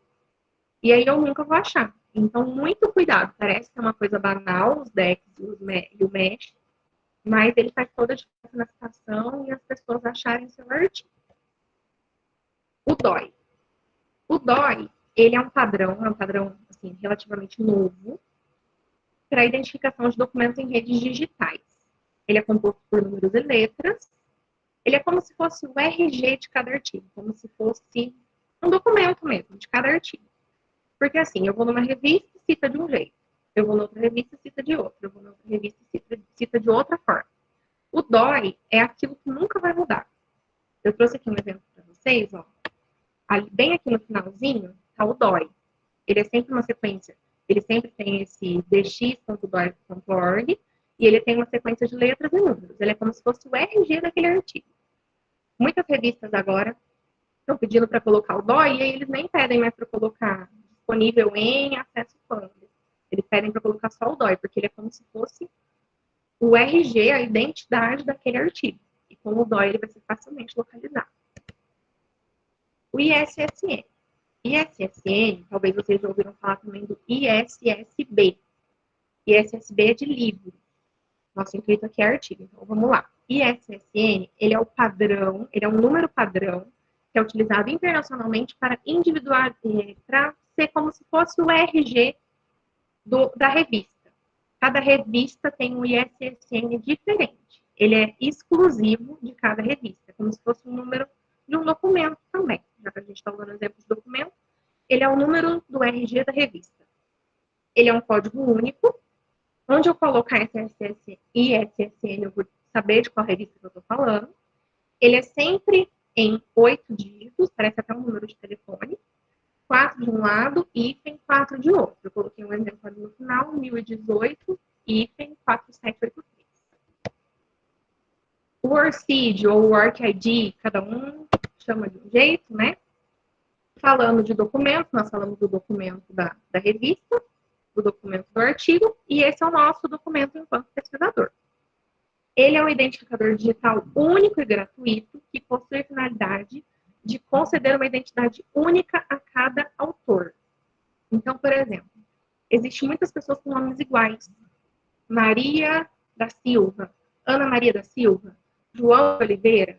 O meu nome eu acho muito difícil alguém ter um nome igual, porque meu nome é enorme, e eu tenho um monte de nome. Então, assim, pode ter algumas Lívia Costa, mas Lívia Cristina Salão da Costa Perinotti eu acho muito difícil. Mas, enfim, as revistas pedem para a gente colocar esse ORCID, esse cadastro, esse documento, quando a gente for submeter. Ele substitui, então, ele veio com essa intenção de substituir, de conceder como se fosse um documento para cada pesquisador, para evitar os anônimos, né? As pessoas com nome igual. É composto de 16 caracteres. Se eu digitar ORCID no Google, ele vai me direcionar para um site que é onde eu faço cadastro, eu vou falar o que eu estudo, qual assunto que eu estudo, aonde eu estudo ou aonde eu trabalho, e vai criar esse código para mim para eu usar para o resto da vida. Então, igual eu falei, o código faz com que haja distinção de um acadêmico pesquisador para o outro, resolvendo o problema dos homônimos. E ele abrange todas as formas pelo qual o autor já foi citado. Às vezes, mulher, quando casa, acrescenta um nome. Quando a pessoa divorcia, tira um nome. Às vezes, pessoas têm muitos nomes igual eu, citados de várias formas. Então, com esse número, nenhuma citação é perdida. Gente, tá acabando, tá? A Equator. Equator, quando eu comecei a me aventurar no mundo acadêmico, para mim era uma novidade. Hoje em dia é uma coisa que eu já consigo entender melhor. Ela também é uma rede, igual eu falei lá atrás, de uma rede de editores, é uma rede de pesquisadores internacionais que eles buscam a qualidade dos artigos, das publicações, da literatura em saúde. E eles formulam guidelines sobre cada tipo de pesquisa. Então, a missão deles é obter relatórios precisos, completos e transparentes de todos os estudos, a fim de apoiar, então, a qualidade das pesquisas, fazer com que os estudos fiquem cada vez mais redondinhos, digamos assim, cada vez mais com qualidade. Se você digitar Equator Network, não precisa nem digitar Network, só o Equator está suficiente. No Google, vai aparecer essa página para vocês, também tem em português. Eu gosto de usar em inglês, porque ela tem mais recursos, mas também tem em português. Onde eu deixei esse quadro vermelho, é onde tem os guidelines. O que é guideline? É como se fosse um checklist do que tem que ter em cada tipo de artigo. Então, por exemplo, se eu trabalho com ensaio clínico randomizado, que é ali a primeira opção, eu vou utilizar o consorte. Se eu trabalho com revisão sistemática, eu vou utilizar o Prisma. Se eu trabalho com estudos qualitativos, eu vou utilizar o Corec. Então, ele mostra um guideline para cada tipo de estudo. Normalmente, assim, quem trabalha com estudo de tal tipo já acaba usando esse guideline, mas talvez não sabia que eles eram reunidos nesse site. Uma experiência que a gente teve agora recente, a gente vai submeter um artigo na Rebem, e eles pediram para a gente citar qual dos guidelines da Equator a gente estava utilizando no trabalho. E se isso estava bem explícito, se isso não fosse citado, o trabalho já seria recusado. Então, assim, eu acho que isso é uma crescente, cada vez mais vão pedir para a gente. E também é uma forma de eu garantir que o meu estudo está certinho dentro das recomendações do método que eu estou fazendo. Aqui eu trouxe um exemplo do consorte para vocês. O consorte é de ensaio clínico randomizado. Ali, ó, por exemplo, ele fala título e resumo, 1A, identificação se é um ensaio clínico randomizado no título. Então, eu coloquei lá no meu título que é um ensaio clínico randomizado. Normalmente a pessoa coloca o título, 2 pontos, ensaio clínico randomizado. Coloquei, beleza, tá certo. Não coloquei, vou colocar, porque o consorte orienta. Ali na... Onde mais que eu... Vocês estão vendo que ele está falando de todos os...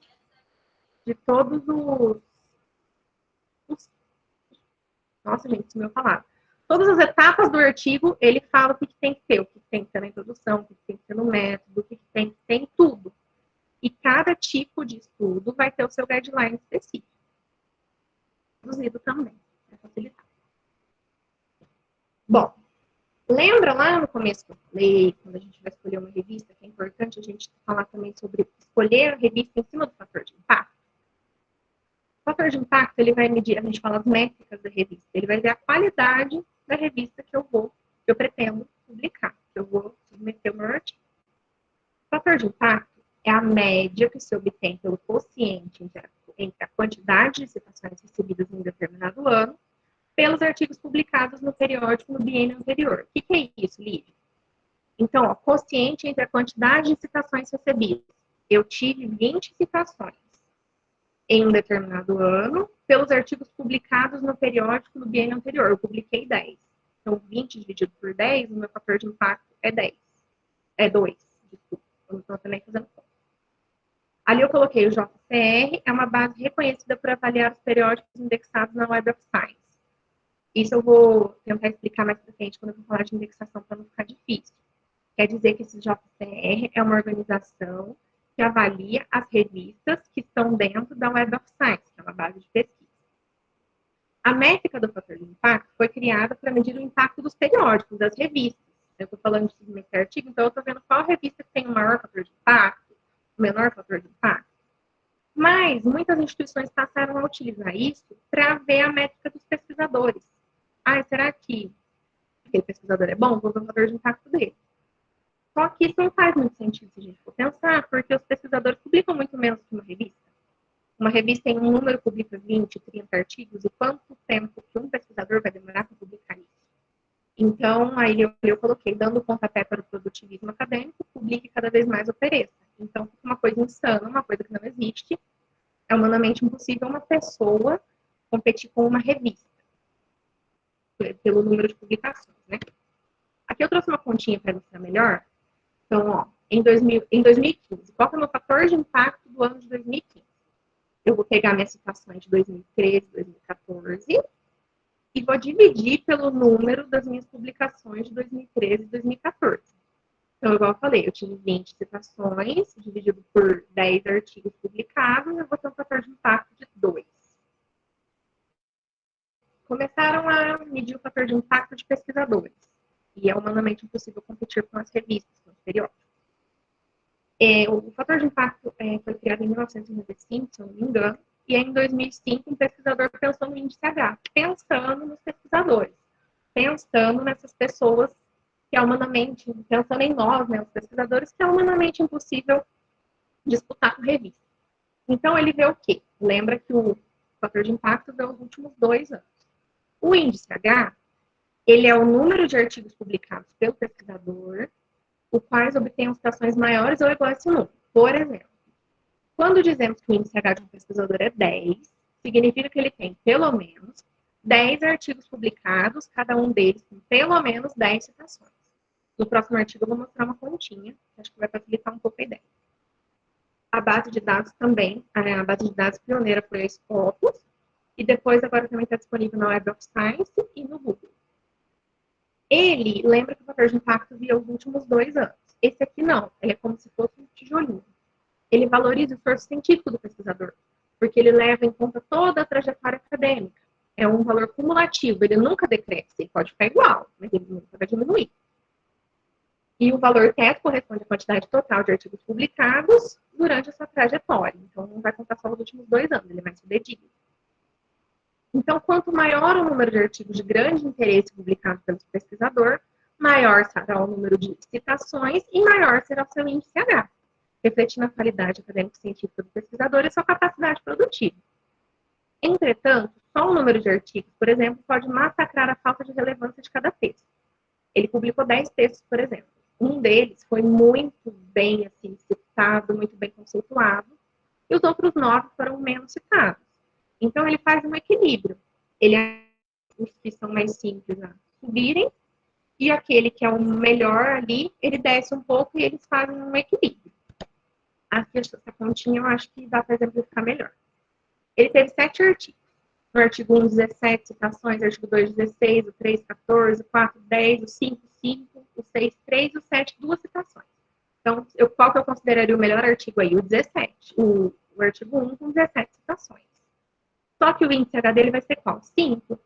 Porque esse autor tem um índice de 5, porque 5 é o ponto na sequência em que os números de citação se igualam ao número do artigo.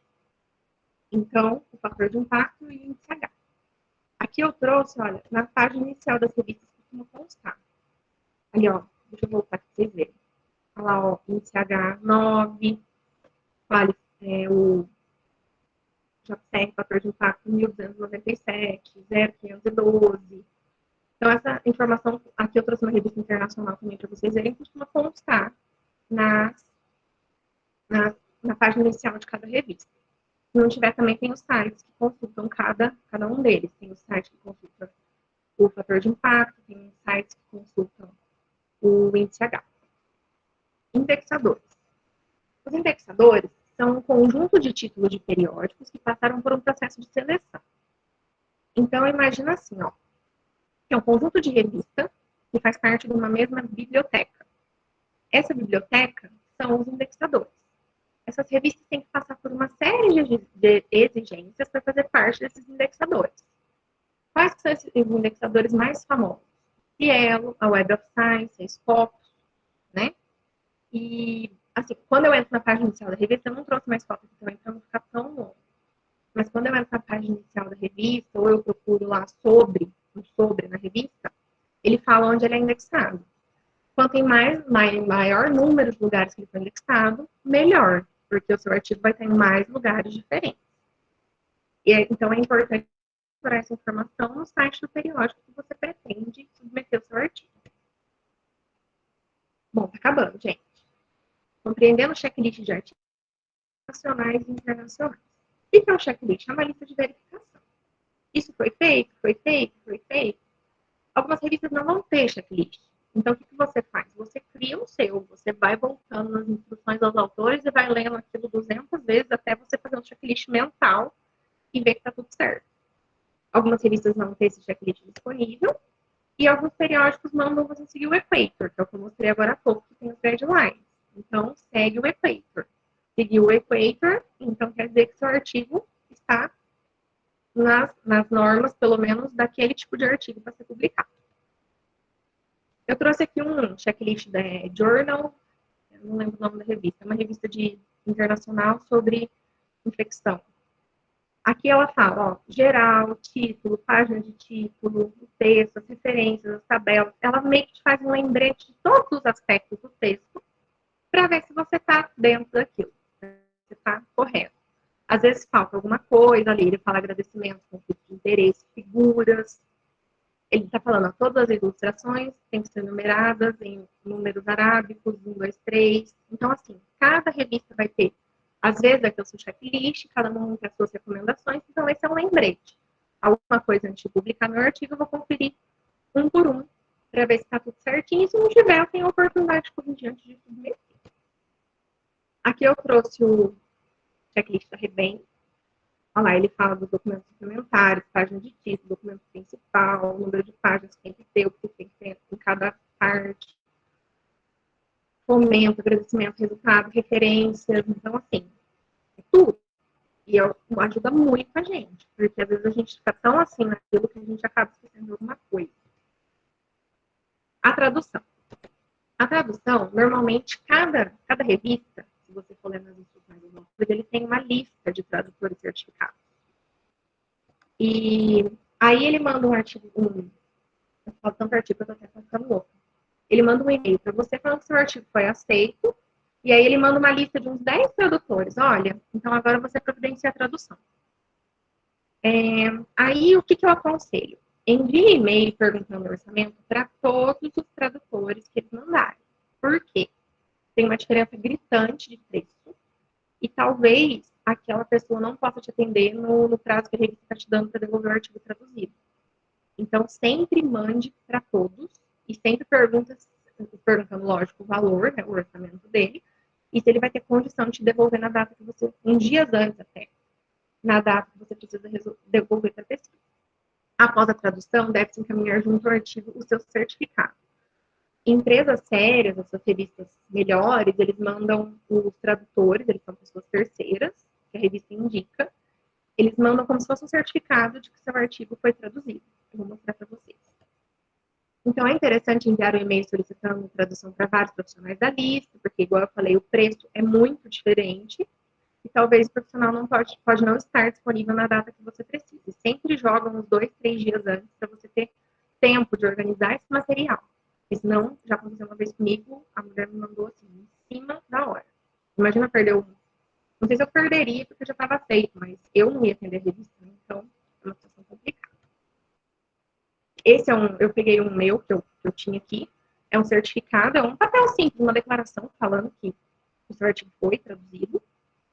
E aqui embaixo eu recortei daquela recomendação da revista internacional que eu usei. Ele está perguntando assim, tá, então eu vou publicar um artigo na revista internacional, vou mandar em inglês. Seu inglês é suficientemente bom?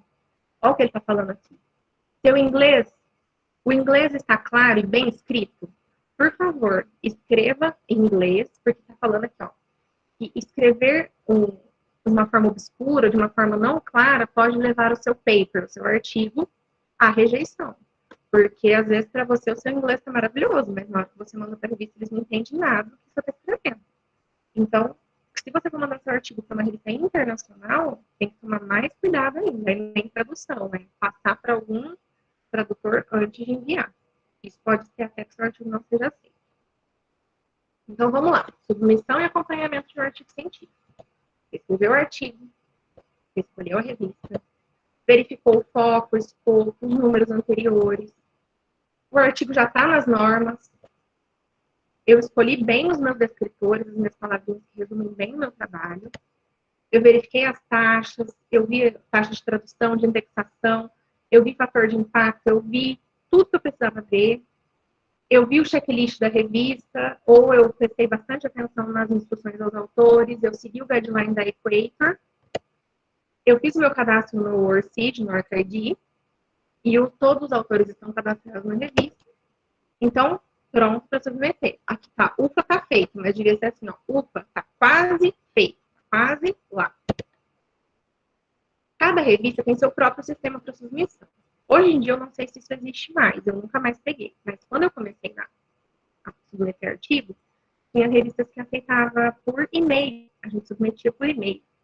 Hoje em dia eu nunca mais peguei, não sei se existe ainda. Normalmente tem um tutorial, ou até mesmo para download, ou até mesmo no site da revista, para como submeter.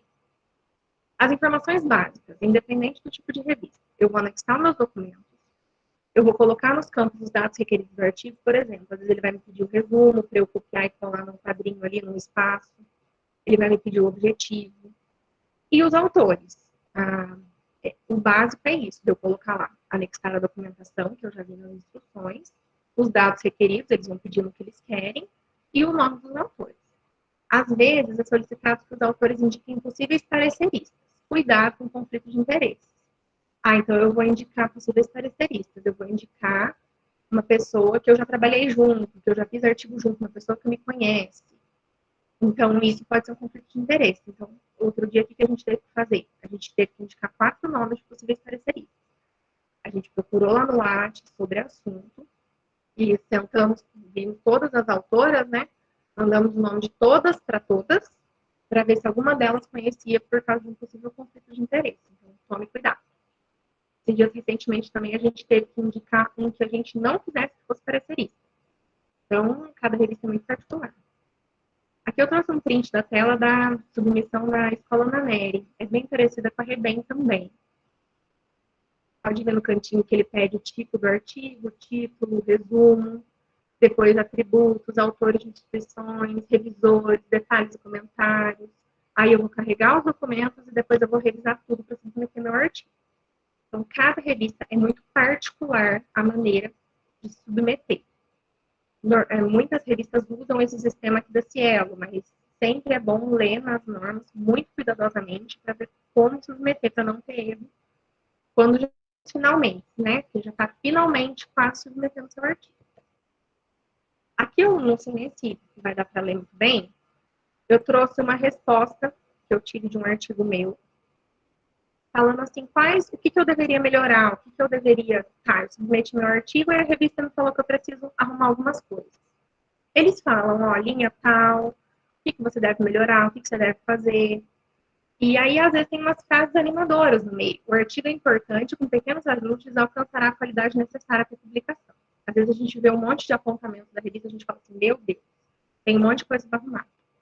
Mas eles trazem normalmente bem detalhado. E normalmente não é tanta coisa igual a gente pensa. A gente começa a arrumar, a gente vê que não era tanta coisa, que realmente a gente tem chance do nosso artigo ser publicado. Bom, submissão, então, e acompanhamento de um artigo. Sempre guardem o comprovante de submissão. Algumas revistas mandam um e-mail automático para a gente quando a gente submete, mas não custa. A gente dá um print na tela, né? Às vezes nós, que somos bolsistas, os professores também, têm que guardar esses comprovantes para prestar contas também para agências de fomento e até para processos seletivos, tem lugares que aceitam, né, comprovante de submissão, artigos submetidos.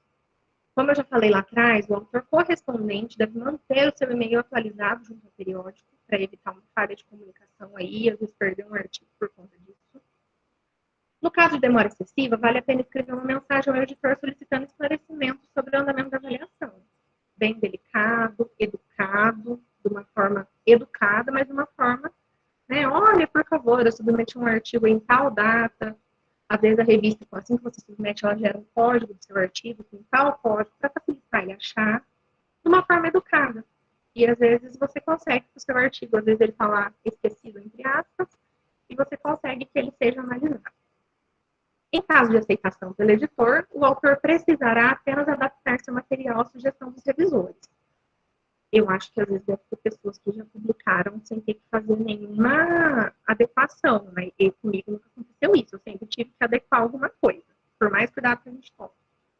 Então, sempre adapte seu material à sugestão dos revisores. E normalmente também depois que o seu artigo for aceito, eles vão te mandar o documento no layout da revista para você fazer uma conferência final do nome, da instituição. E se a decisão for pela recusa, se o seu artigo for recusado, o caminho para o autor é a serenidade. O que fazer? O que a gente faz? Talvez outra revista não aceite. Boa sorte a todos. Nossa. Bom, eu vou encerrar aqui a apresentação, vou deixar um espaço para esclarecer as dúvidas utilizadas. E o meu muito obrigada. Lívia, nós que agradecemos a sua apresentação, e acho que foi uma apresentação bem completa. Temos ainda 48 pessoas aqui presentes, e a gente agora abre o microfone para quem quiser fazer pergunta pelo microfone, ou quem quiser fazer pergunta pelo chat também, fiquem à vontade. Temos ainda mais alguns minutos.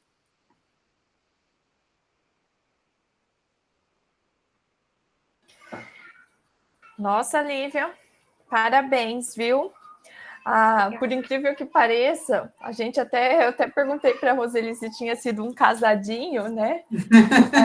Amanhã a gente vai tratar na disciplina da pós-graduação de gestão em pesquisa justamente sobre a questão do índice H, fator de impacto. Enquanto você falava, eu já estava até aqui suprimindo algumas coisas para não ficar tão repetitivo, porque nós temos também bastante aqui os estudantes que estão com a gente também, doutorandos, participando da ação entre grupos hoje. Foi excelente, parabéns, muito esclarecedor. Parabéns, Lívia. A gente percebe o cuidado que você montou essa aula, né? Assim, com muito detalhe. Eu acho que você teve assim um capricho, né, de se atentar e se dedicou muito. Foi uma aula assim completa, uma apresentação completa. A gente teve muito orgulho, né, de toda a apresentação, porque você também tem uma desenvoltura muito grande. Acho que foi muito didática. Parabéns, eu acho que você conseguiu contemplar aí muito bem, com muito detalhe, assim, né? Acho que assuntos até muito específicos, acho que até para os estudantes de graduação ficou muito fácil de entender. Parabéns, viu? Obrigada. Eu acho que a gente pode, então, abrir para quem quiser perguntar, tanto no chat quanto, né, como o professor Roseli falou, pelo microfone.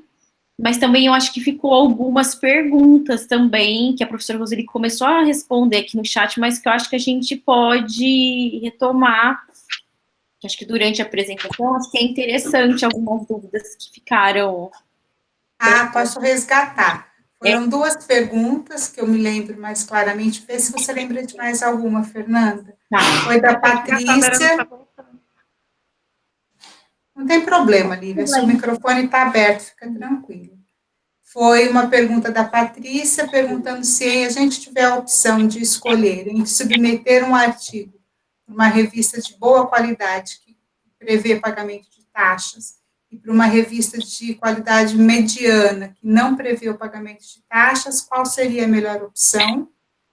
E também uma pergunta com relação à sequência de autorias. Eu fiquei de mandar um material depois à parte, deixei meu e-mail, porque é um material que a gente tem da Unesp, né, Melino, que a gente usa lá na nossa disciplina, que tem algumas diretrizes, mas não tem, assim, uma orientação, não existe uma regra formal, né, sobre o assunto. Você identifica mais alguma, Fer? Eu acho que é essas mesmo, em relação a esse compartilhamento dessas diretrizes, né, e eu acho que ficou alguma em relação... Eu vou tentar procurar aqui essa norma agora. Em relação a essa norma também, né, Ellen, sobre a questão da...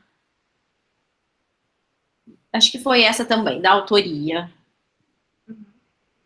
Bom, então vamos lá. Entre mandar para uma revista que não cobre taxas, mas que seja uma revista mediana, ou mandar para uma revista que cobre taxas, mas que seja uma revista melhor.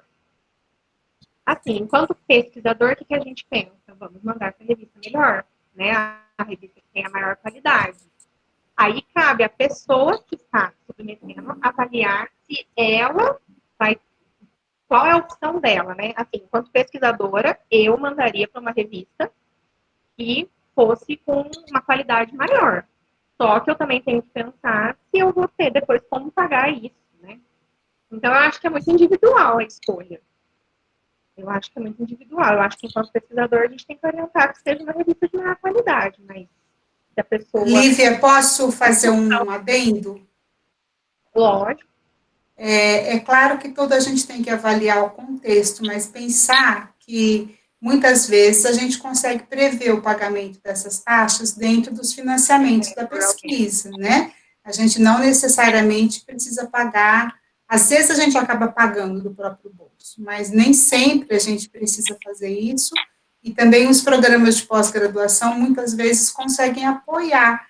Por exemplo, o nosso programa, o PPG InfoFiscar, ele tem uma verba destinada, uma verba que a gente vem junto com o programa, né, junto com a abertura do programa, e a gente pode utilizar essa verba, que é chamada de verba PROAP, para o pagamento de auxílio ao pesquisador, para o pagamento de taxas de publicação e ou de tradução, a depender aí do volume de recursos que o programa tem no momento.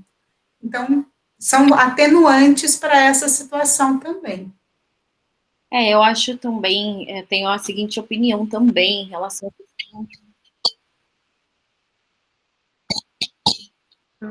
Eu acho que é muito Sim, particular. eu acho também a questão caso, da ciência aberta, né, da divulgação, também dos nossos resultados. A gente tem que escolher a revista também, acho que se discute muito isso, né, sobre o acesso, né, às informações. Então, eu acho que também optar por deixar os nossos resultados em revistas que não são de acesso aberto, porque tem algumas revistas internacionais a gente não paga, mas também a gente é acesso fechado. Então, talvez fazer essas reflexões, né, sobre essa questão do acesso aberto, né, da ciência aberta. E tentar recorrer, né, essas questões de trabalhar sempre em grupo, a questões dos programas de pós-graduação, as agências de fomento. Às vezes a gente não tem tudo, né, não tem a cobertura de tudo, porque são várias taxas, mas às vezes ajuda, né, pelo menos de alguma forma a gente tem algum custo. Acho que a Patrícia, para complementar, né, a Patrícia Prudente perguntou sobre a questão da plataforma do ResearchGate. Em termos de buscar artigos por essa plataforma também seria uma boa opção. Eu digo isso pois algumas vezes determinados artigos não estão disponíveis na revista e a plataforma do ResearchGate você pode ter o acesso, né? Às vezes a gente consegue mesmo, né, se o autor conseguir, né, responder, né, essa solicitação, às vezes a gente tem o sucesso, né, de conseguir através do ResearchGate. Sabe que eu ia aberto. Complementar também, que a gente vem acompanhando aí durante um tempo algumas atividades do Gilson Volpato, né? E uma das falas que eu estava escutando outro dia, um podcast, que ele faz essas coisas também bem bacanas, né? É que ele falava o seguinte: se você está na dúvida onde publicar, opte pela revista que tem maior reconhecimento na sua área. Porque se essa revista tem reconhecimento na sua área, as pessoas da sua área terão maior oportunidade de acessarem o seu trabalho, né? Geralmente, as revistas que têm maior reconhecimento dentro das nossas áreas, por incrível que pareça, né, elas são pagas, né? Por exemplo, na área do grupo de pesquisa do Geodone, uma revista de bastante referência é PLOS ONE, né? Disease, né? Então, ela é muito cara, muito cara. R$8.000 para mais, são $1.800, né? Então, assim, tudo vai depender, né, do que você realmente está buscando aí o seu objetivo, conforme a Roseli tinha comentado, juntamente com as falas da Lívia. Só para complementar, que a Lívia trouxe também do Equator, né? É uma coisa que a gente utiliza muito, inclusive numa das submissões, porque quem não chora não mama, né? A gente também tem que saber valorizar o nosso passe. Se a gente acredita no nosso potencial, sabe que o nosso artigo ele é inovador, está diferenciado, então a gente tem sim que se arriscar. E aí, numas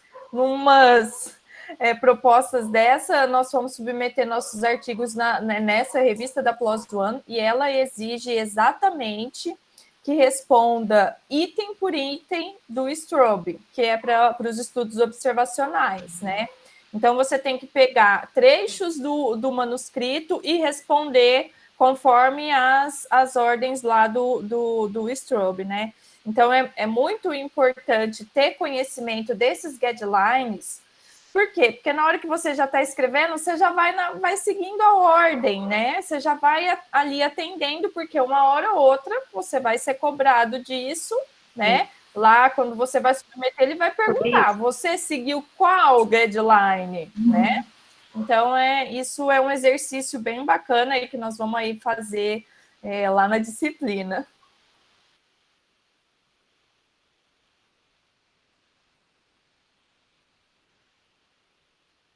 Mais alguma coisa, gente? Eu queria só falar para as pessoas que estão ouvindo a gente não se assustarem, tá? E não pensarem assim que é um bicho de 7 cabeças. É um processo que não é tão simples, mas que faz parte do processo de aprendizado da vida do pesquisador.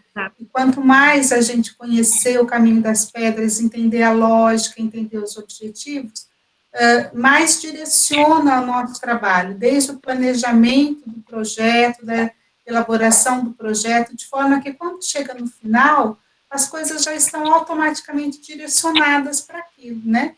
Isso que a Lívia apresenta, na minha opinião, é despertar para que a gente planeje as coisas, né? Que a gente não tente, depois que está pronto, tentar vestir isso num formato. A gente tem que usar esse formato no planejamento.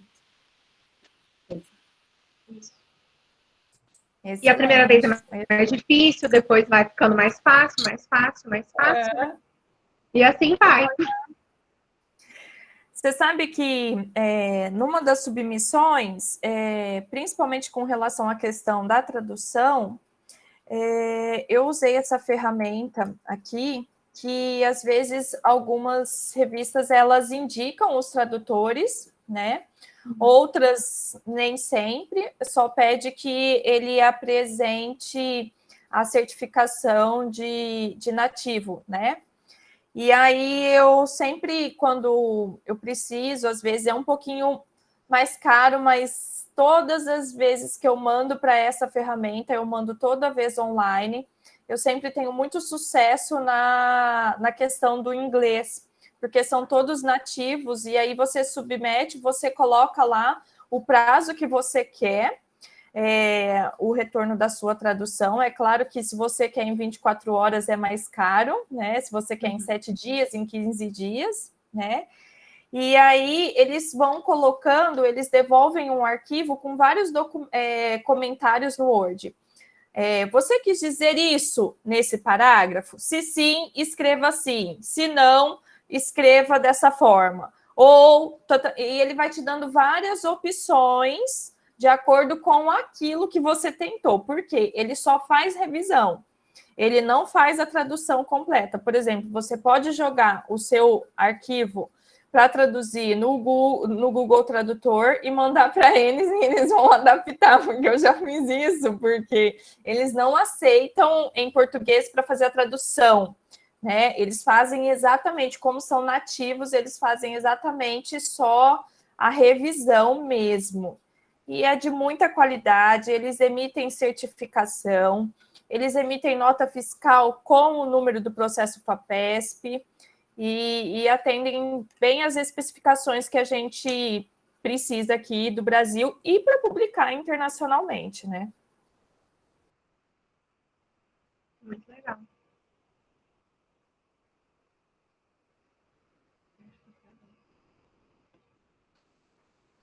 Bom, acho que estamos aí próximo do final, né, meninas? Roseli, você gostaria de dar as honras e finalizar a nossa ação entre grupos? Olha, será um prazer, mas vai ser assim, da minha cabeça, porque nós não combinamos antes, né? Te peguei no pulo, Me né? pegou no pulo aqui. Acho que a Cirlei queria falar. Por favor, Cirlei, pode abrir o microfone. Boa tarde a todas e todos. A minha câmera, ela tá indo e vindo. Eu vou deixar ela desligada desta vez, tá bom? Sem problema, sem problema. É rapidinho. Eu queria convidar o pessoal que ainda não não segue o PPG nas redes, para que, por favor, sigam. A Ellen já estava falando sobre o YouTube ali, só que eu deixei para falar, né, e chamar atenção para o chat, que nem sempre eu acompanho também o chat junto com a palestra, e às vezes eu quero fazer anotação, e aí acabo perdendo o que está no chat.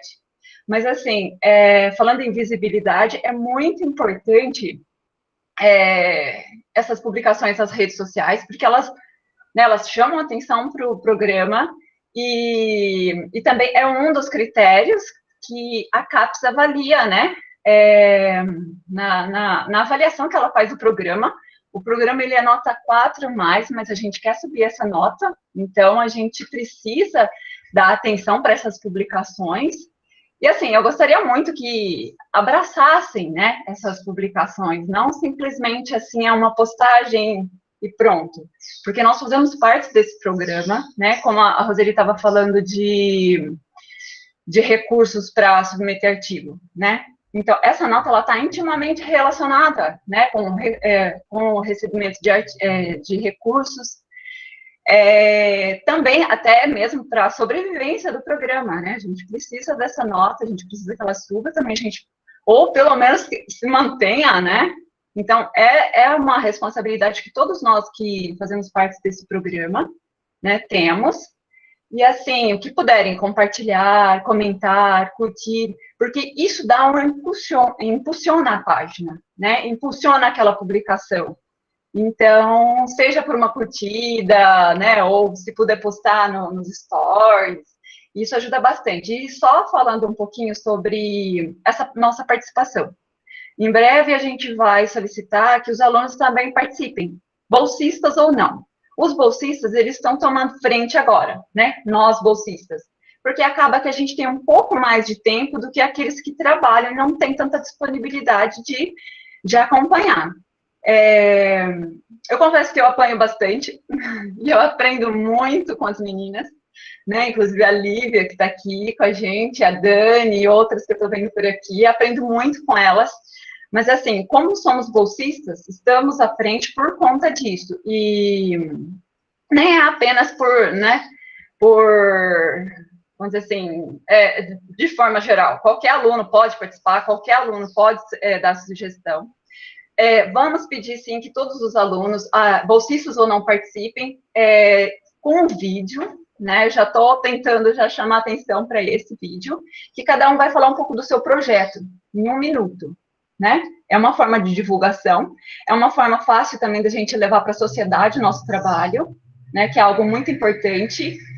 E, bom, eu coloquei no chat os links, por favor, né, acessem os links, compartilhe com aqueles que não estão aqui agora. Teremos o prazer, né, de colocar essa apresentação da Lívia, vai ser a nossa primeira apresentação que a gente vai postar no YouTube.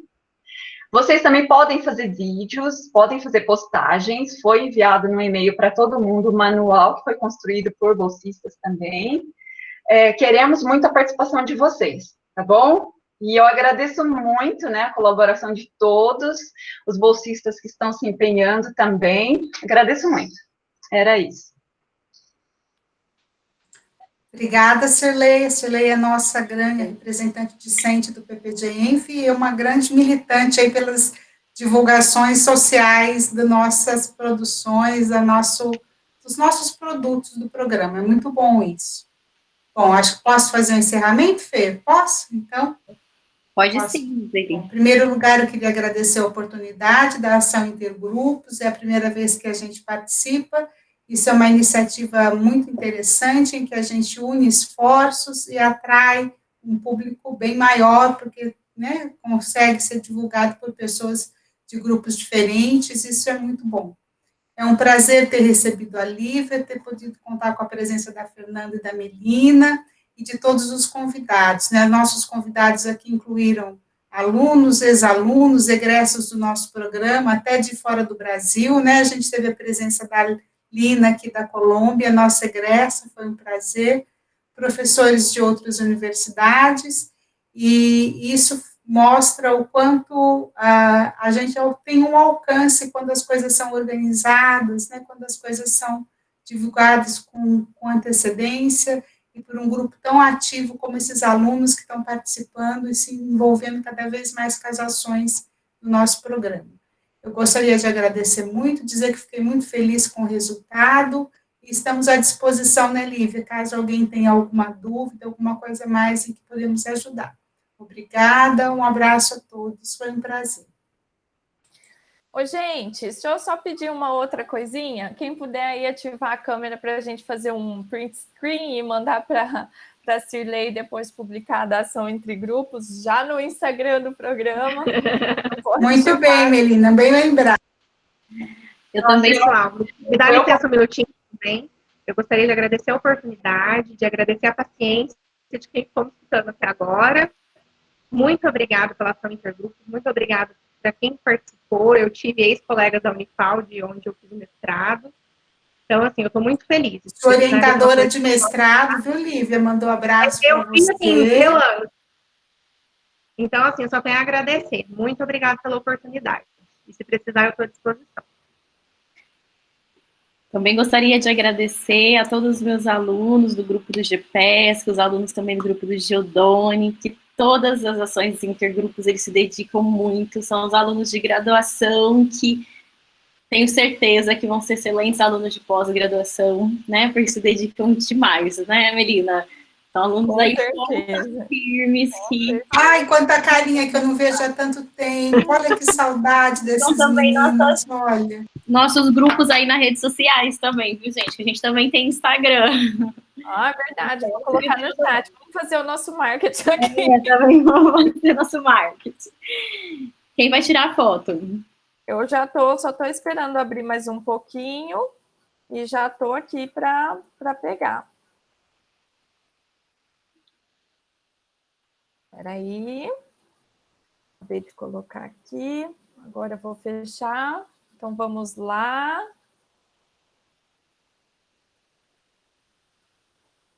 Prontinho! Obrigada, pessoal. Um bom finzinho. A Roseli apareceu agora, Ana. A Lerdinha aqui estava com a câmera fechada e não percebeu. Um bom finalzinho de terça-feira. Fiquem com Deus, se cuidem na medida do possível. Muito obrigada. Um beijo. Até.